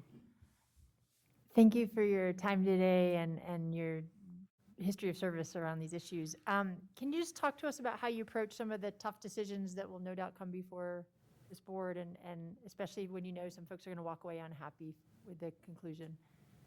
Yeah, it was a great learning experience to be on Buncombe County Board of Adjustment because, it's quasi-judicial and the format was really different in that we received our materials in the meeting.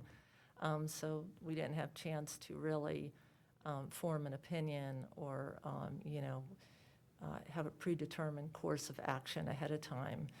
And that was, I think, a good learning experience for me because there are a lot of zoning laws and regulations that have to be followed.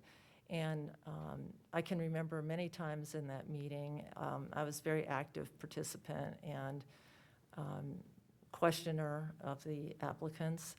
I can remember many times, referring to that we can't make decisions outside of the laws that exist.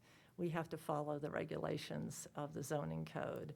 So, I think that redoing or updating the comprehensive plan will help a lot of what we were experiencing a few years ago with the Board of Adjustment because we were seeing growth, rapid growth.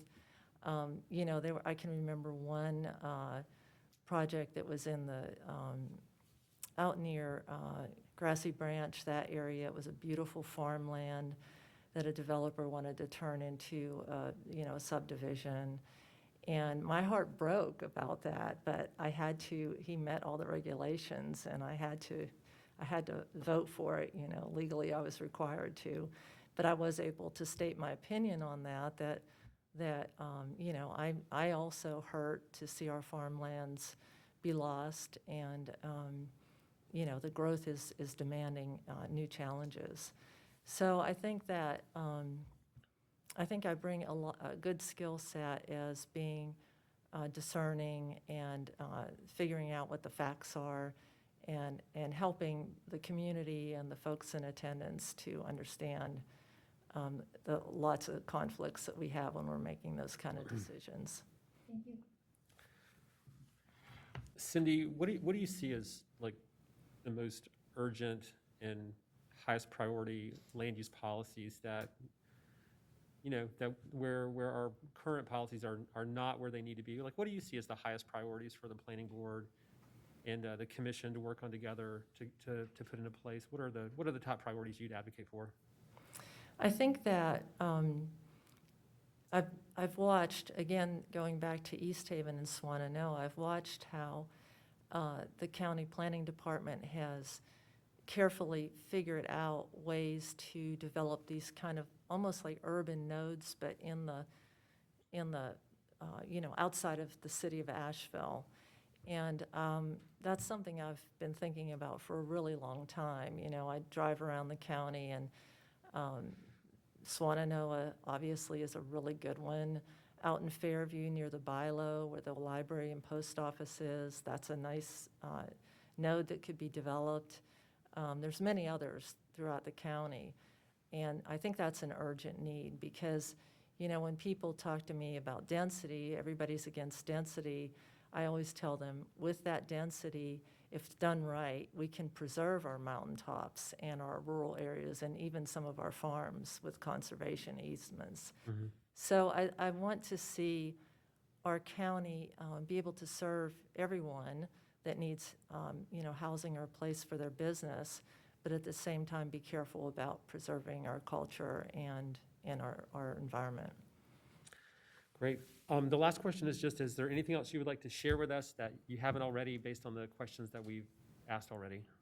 No, except that I want to say that I do have lived experience as a low-income single mom in my past, and that kind of steers a lot of my decision-making as far as providing for all of our citizens. And but on the other hand, I hope that when you're deciding for members for the planning board that you are encouraged to choose through diversity and both through male, female, culture, race, and that sort of thing. I wouldn't be hurt if someone else has, will be a better, a better representative of the community. And the last thing I'll say on that is I'm really glad I looked at some of the overview for the comprehensive plan you're about to do, and I know you're going to have kind of like a steering committee. And I think in that area too, that's a really good opportunity to get some diversity as well. And I would be very committed to that if selected. Terrific. Well, Cindy, thank you for serving, with the county boards before and the city planning board, and your willingness to continue doing this. So you obviously have a lot of great experience, and we really appreciate your willingness to share it with the community. Great, thank you all. All right, thank you. Thank you.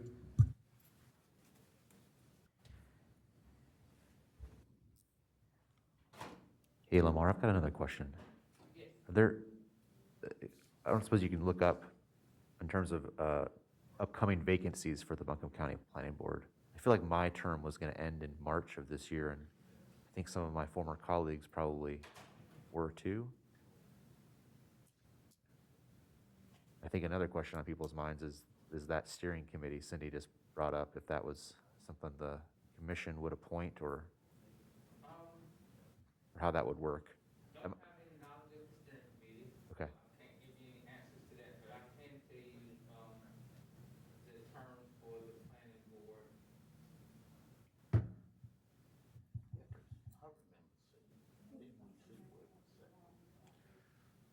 Yeah. We should ask them. Because some of these folks would be great for that if they don't get on this. Because it's, land use related too.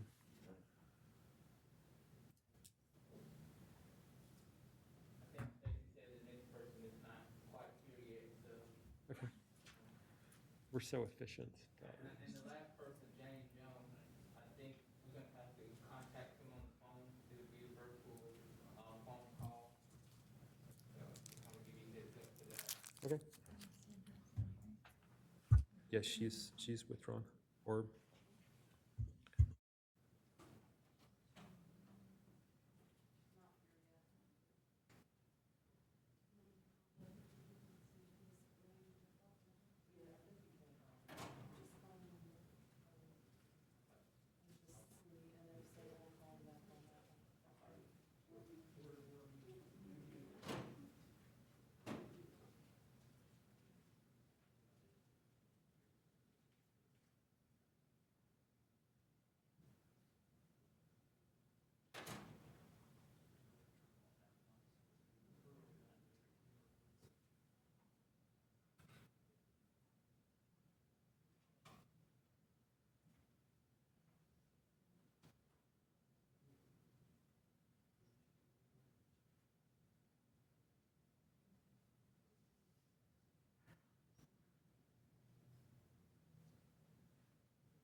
So, Parker, if you don't mind, can you repeat the question? Because I won't, Yeah, I'm just curious about upcoming Buncombe County Planning Board vacancies. Not the ones we're doing right now. Yeah, not the ones we're doing right now, just, I think we're all thinking about the quality of the candidates and that if there are vacancies we don't have coming up. Yeah, the next one we have, it looks like is, April 9th,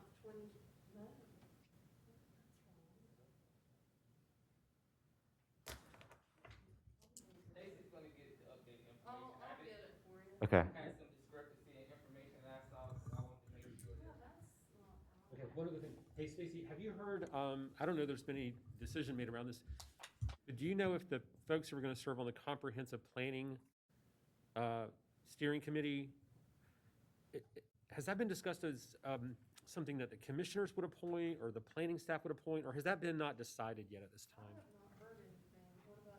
I haven't either, I can get some information from the county manager, because she might have, Ira might know a little bit more detailed information that we know. Okay. Well, feel free to ask her. I mean, we'll see her in a little while. It might be something we ask, because obviously some of the folks for the planning board have qualifications that are probably very applicable, and we might want to encourage them, yeah, to do that. And that might be the kind of thing they're waiting for the, to have a discussion with the consultant about what they think, how it should be set up, how many people should be on it. Maybe, I don't know, I'm just thinking out loud. Maybe that's why we don't know Yeah. yet. I would hope that we appoint them to make sure that we get. It seems very important. Yeah. I mean, Because so, when you have the planning. yeah, I'm, at least some of the positions, if not all of them. I agree. Let's talk about it with the county manager. All right, commissioners, this is Mary Ann Rackle. Okay. Hi, Mary Ann, how are you? Good to see you. Good to be here. Got my second COVID shot yesterday. All right. Yay.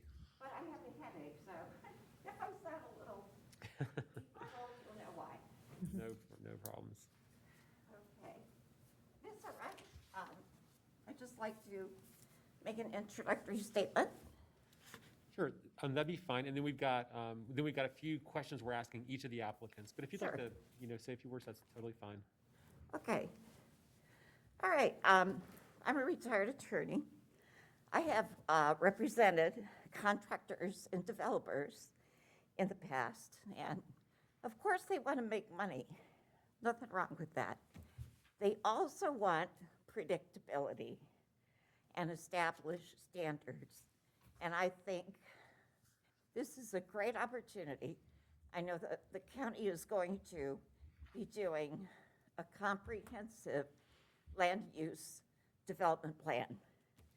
And some of the opportunities I see, and this was recommended in the last comprehensive plan, are PUDs, planned unit developments. Could be a combination of residential retail with open spaces dedicated. Compact development, of course, saves a lot of impervious surfaces and it's cheaper for the developers. So that might be an attractive feature. The other planning tool I think that could be very important are overlay districts. I know the airport has one. I know one of the council members is quite familiar with agricultural use. So perhaps agricultural overlay districts, neighborhood conservation districts for unique neighborhoods, resource conservation. I did look at some of the records, and we seem to be highly invested in well water and septic systems. I think it's important that those spaces be protected environmentally. And I come from, well, actually, I was on a comprehensive land use committee from where I came from, northeastern Ohio. And one of the things we had to protect were water recharge areas. I don't know if that's necessary here. I assume water resources is very good, but I think you got to take a look at it. We were 90% well water and septic. So we had zoning, and this was northeastern Ohio, things were different there. But we had zoning of 3 minimum acres to allow for septic fields. Let's see, what else when I was. And hey, Mary Ann, we do have a couple of standard questions we want to ask everyone. So let us go through this. I bet you'll be able to, Okay. They'll draw out these other ideas you want to share. Terry, you want to go? Yes, thank you, Ms. Rakoff. And some of this you've probably already hit on in your introduction, but one of the things I wanted to ask is, what do you believe your role is as a volunteer on this board, and what skills and experience do you specifically want to contribute to this board? Okay. My goal is for intelligent, comprehensive land use planning. I know the commission has a bigger mission than that. I have gone to many planning and zoning conferences in connection with my work on the comprehensive land use plan in Ohio. I'm an attorney, as I mentioned.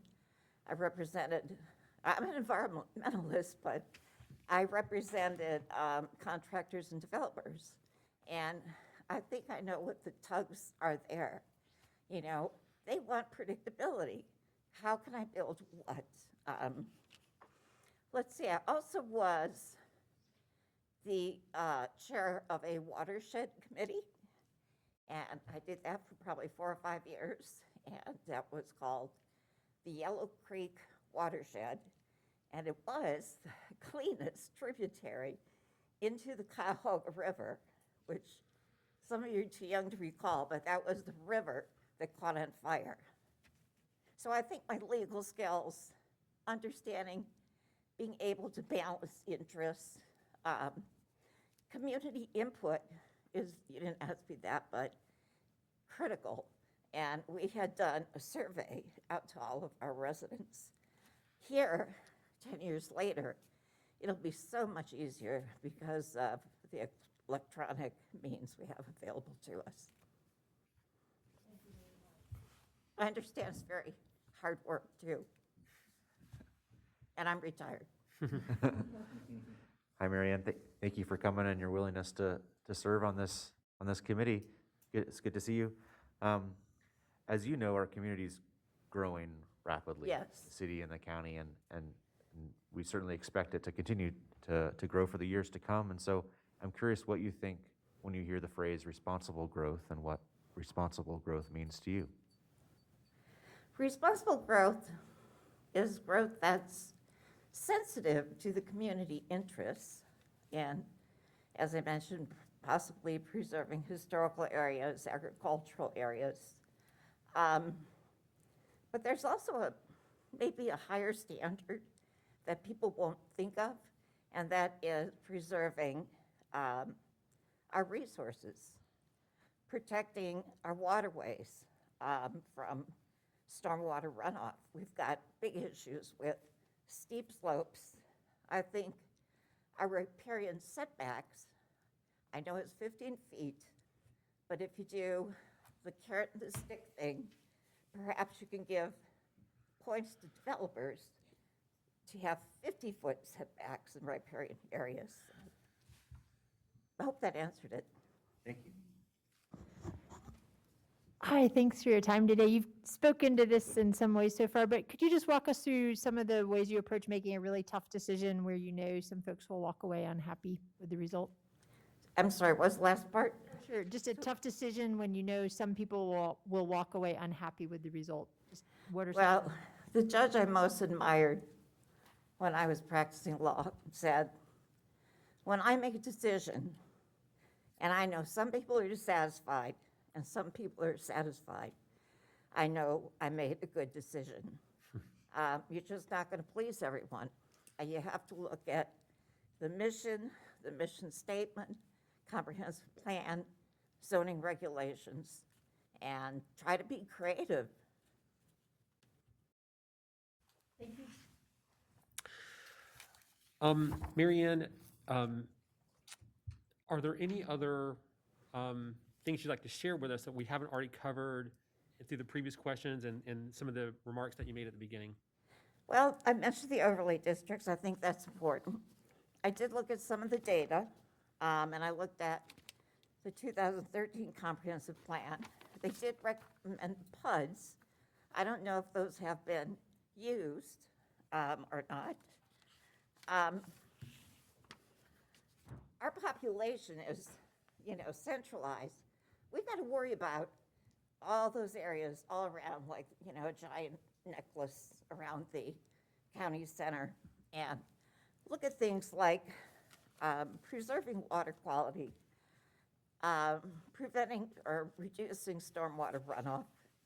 One of my pet peeves about these detention retention cells that builders have to use is that they build them, nobody monitors them, and they become big pits for, you know, paper and basket carts and so forth.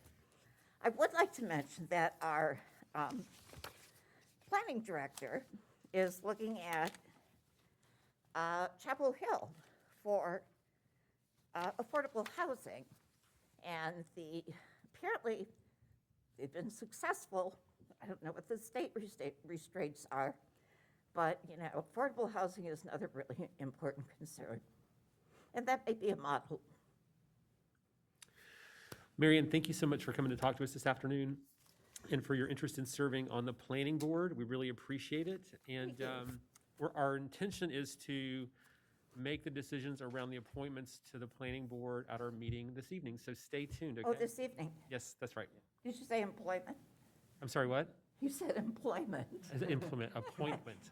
That infers compensation. Unfortunately not. So, anyway, hey, great to see you, and thank you again for your interest in serving. We're glad you came in. For your leadership and this COVID vaccine, new person. We're glad you've gotten both. That's great. So that's great news.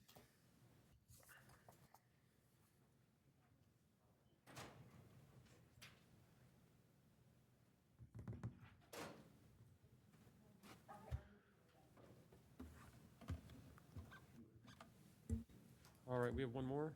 Yes.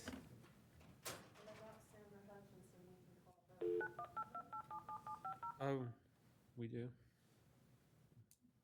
No food for us. Well.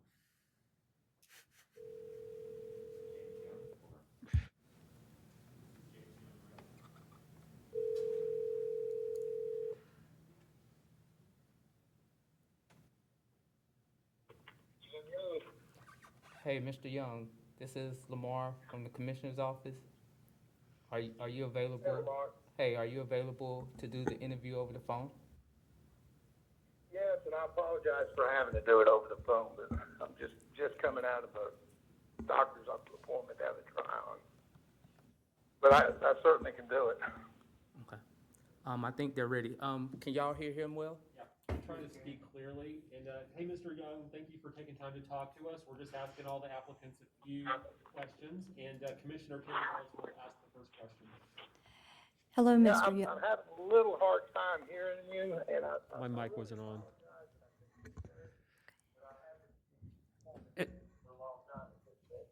Okay. Commissioner Terry Wells is going to ask the first question. We have just a couple of questions, Mr. Young. Hello, Mr. Young. What do you believe your role is as a community volunteer on this board, and what skills and experience will you be able to contribute to this board? Good. Well, I've been in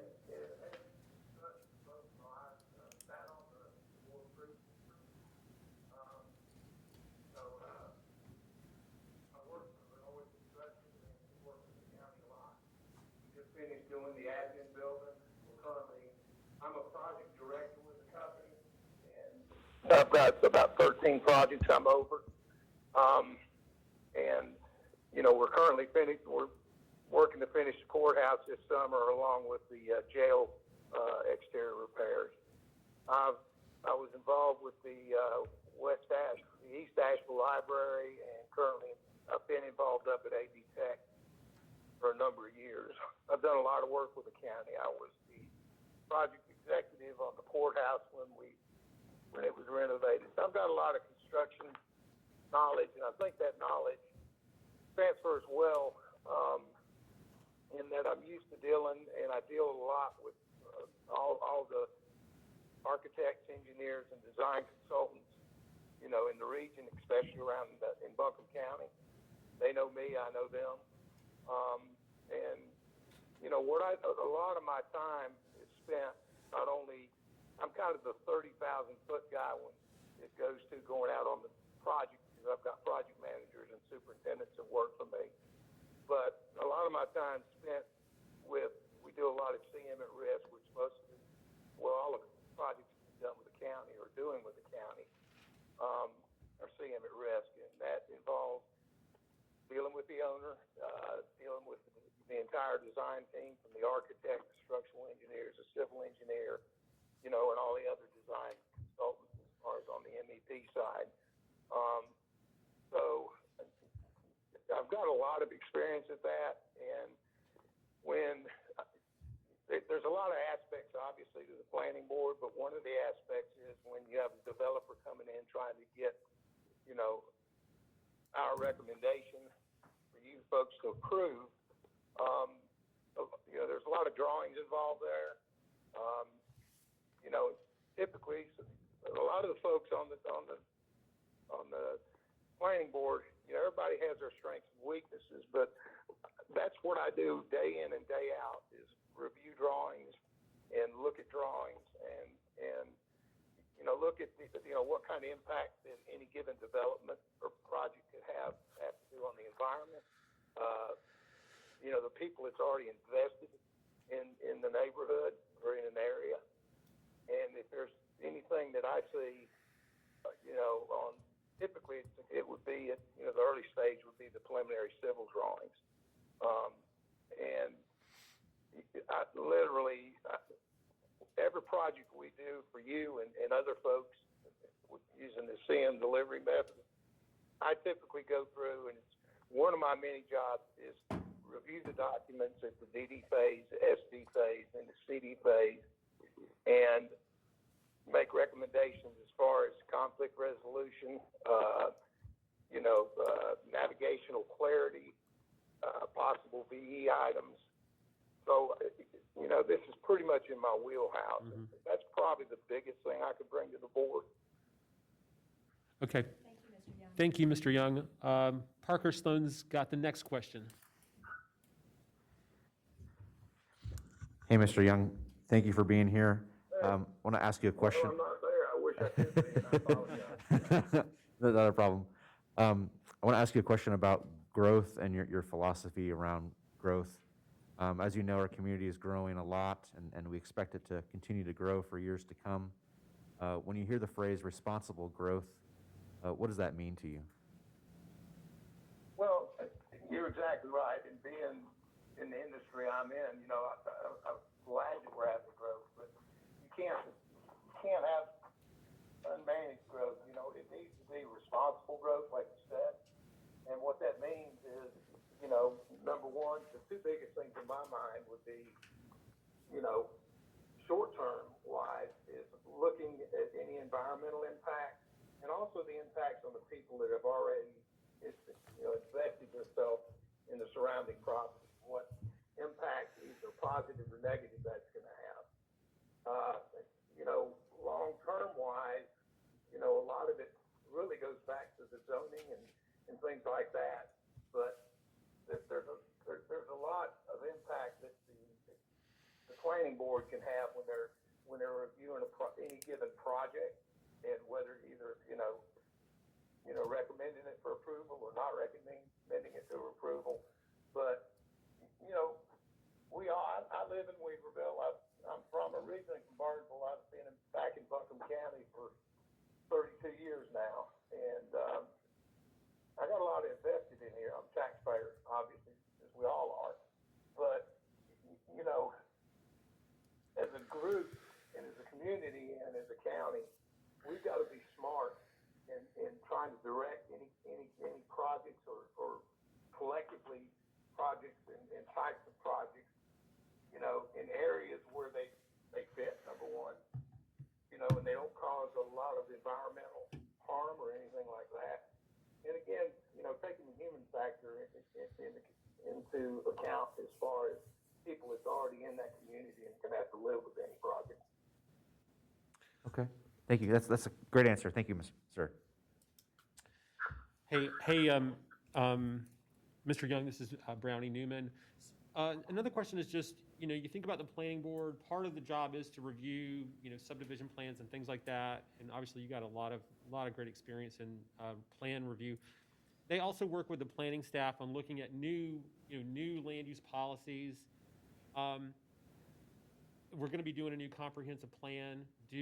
Are there any particular policies that when you think about Buncombe County that you think are important for us to look at in terms of updating them or putting things in place to address, good planning needs in Buncombe County?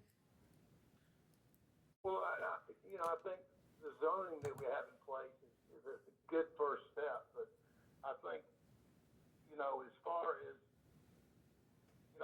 getting into different areas or whatever, certainly, that there needs to be a lot of thought as far as, what you allow in any given areas. I mean, typically, we've got areas that are more residential than they are commercial and vice versa. And, we've got areas that's a mix, and obviously these different areas adjoin at some point in time. And, there's numerous things. I think the main thing is controlling the growth and having the growth occur in a fashion and in a way that makes sense for Buncombe County. Okay, great. So, That's great. Our last question that we're asking everybody is just, is there anything else you'd like to share with us that you haven't already or hasn't come up through the questions we already asked? Just anything else you think we ought to know? well, for me personally, I've got a lot invested in Buncombe County. Number one, being a resident. I think our road infrastructure, which obviously Buncombe County has very limited as far as some of the infrastructure problems we're having. But with doing all the projects that I've done with the county over the years and seeing how things work, for me, I know there's been some smart growth in the past, and everything's been perfect. And having controlled growth and proper growth and some forethought on, how's this going to impact, if you're looking at it globally for the county, how certain things are going to impact future generations in our county. Because I've got 5 kids and I've got 5 grandkids, and they all live right here in Buncombe County. I'm real fortunate, and I think they'll be living here long after I'm gone. So, if there's anything I can do, to help facilitate, the communities they're going to live in and their environment, that's why I want to be involved. Right. Well, Mr. Young, we appreciate your interest in serving on the planning board, and those are all the questions we wanted to go through. So thank you for taking time. We appreciate you being willing to call in and go through the same questions we were asking the other folks. And the commission's planning on making the appointments to the planning board this evening. So please stay tuned. Okay. And I do apologize for not being able to attend personally. Not a problem. We totally understand. It's kind of the way the world is working sometimes these days. So don't worry about it one bit. And again, we appreciate your willingness to serve on the planning board. Okay. Thank you very much. All right. Thanks, James. Bye-bye. Okay. Bye-bye. Should I hang up now, Kamar? Yes. Okay.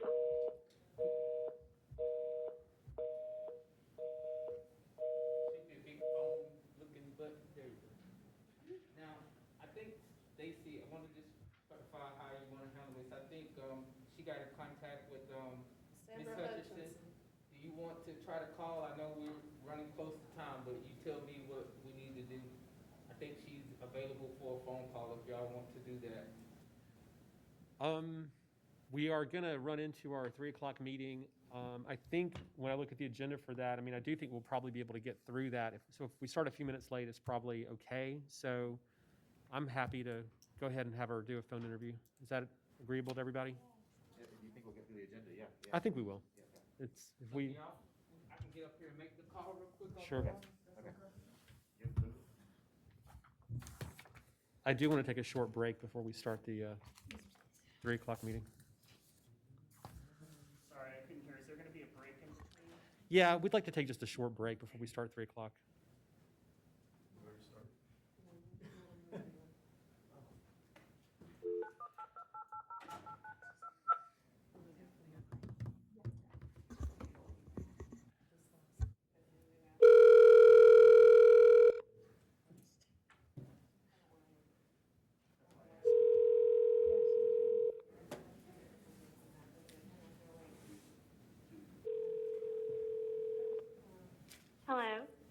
Yes, is this Miss Sandra Hutchinson? It is. Hey, this is Lamar Jordan with the Commissioner's Office. I have the board here, and they're going to conduct the interview over the phone, if that's okay with you. Yes, that's fine. Okay, and just let us know if you can hear us or if you can't hear us, but they're going to speak on this conference phone. Okay, that sounds fine. Thank you. Hi, this is County Commission Chair Brownie Newman. Sandra, thank you so much for your interest in serving on the Planning Board. We have just a couple of questions that we're asking each of the applicants for the Planning Board, and Commissioner Terry Wells is going to ask the first question. Hello, Ms. Okay. Hello, Ms. Hutchinson. Thank you for your interest. What do you believe your role is as a community volunteer on this board, and what skills and experience will you be able to contribute to this board? Well, I think that the biggest thing for me is I've lived in Henderson County and Buncombe County. Henderson County, my childhood, Buncombe County, my whole adulthood. So I've lived here for quite a while, and I see things from a lot of different perspectives that I think might be helpful. I have kids that are going to want to live here. They're not planning on leaving the area. They want to stay in the area, and just affordable housing. And for them, like, what's it going to be like for them to have something, when they're ready to purchase something, and as they stay local. I've also, I like dealing with first-time homebuyers, and I used to do a lot of USDA work where that was 100%, and that was really helping people get in. Well, now the cost of as-built a new home it used to be around $270, which I think was a lot of the USDA direct loans was $270. Well, now we're getting a new house, starter home is around $300. And so I'm not seeing hardly, really anybody unless they have very, very, very, very well jobs that can come to Asheville and as a young family start, to buy a house, and then they turn around and rent it so high. So I'm seeing that as a problem. And, we build houses, me and my husband, we build houses. That's our business, a spec house. We build spec houses. And so I have a lot of different ideas and just things like, I just feel like, as a group with different ideas, I think it's good to see a whole big picture of like, okay, what is our plan and how do we get there? I mean, what are we really working for? I just think I could help us get there. I mean, I think I could just be an asset. Thank you, Sandra. Awesome. Thank you, Sandra. This is Parker Sloan.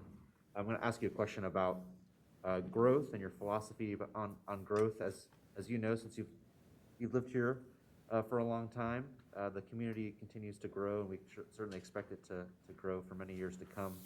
I'm curious what you think of the phrase responsible growth and what responsible growth means to you. Okay, so I like space. That's why I don't live in a city. I like to visit, but I don't think I want to live where I can, scream something in the next door neighbor, like they're right there. I'm not much of a city person. I'm a county person. And different lifestyles in different places in different ways.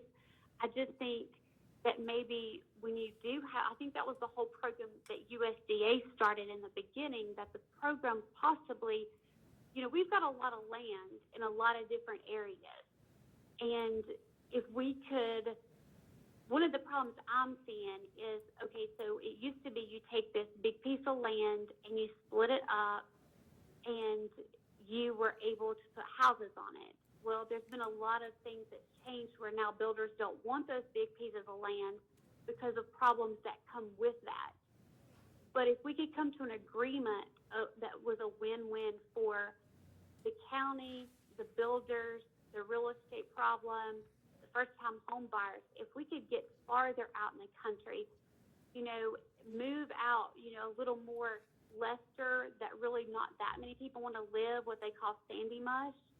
Those areas, like there's farmers that would, want to sell that land, but they woke up and realized in the past 2 years, they're not getting the prices they're going to get because builders don't want that anymore. So therefore, you're trying to find just smaller lots, keep it hard, and the price keeps going up because the price of the land keeps going up. And the big parcels where we could use to split it, we can't split anymore. So I'm just thinking that we should use our resources, and not everybody has to be crammed right in the vicinity of the city or what we used to call ETJ. But maybe can we spread out a little bit? And, I know what the rules are as far as, you can split it 3 times in 3 years and so forth. I understand it from that aspect. And, I get that. I get that aspect. Totally. I think that's responsible, and I think the big thing is what are the rules, and make those rules where they're black and white, universal, and you tell somebody this is what you need to do and this is what you would have to do to make this work. And then when they fulfill that, though, that's the end of it. It's not, oh, well, do this. Now we've changed our mind. We want this done. That's a lot of stuff that I've heard, in the community that almost makes it feel like people are against each other instead of with each other trying to find a solution. When I think if we work together, anybody, if we all have the same goals in mind, we just might see a different way of getting there. And so that's kind of where I'm at. I believe that everybody shouldn't be on top of each other. That's been what it is in the mountains. This has been how it is. But at the same time, we've got to give it where, yeah, it's great that people are coming into our area. That's fabulous. But we also have to think about the people who grew up here, that what are they going to have as the prices keep rising?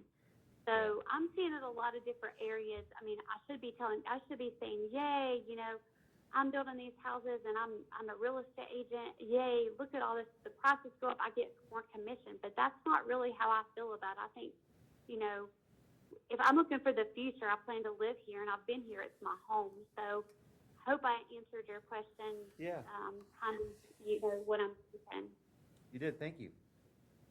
Hey, Sandra, we're just about out of time, but I just wanted to ask, is there anything else that you would like to share with the commission about your interest in serving on the planning board that hasn't already come out through the questions that we've already asked?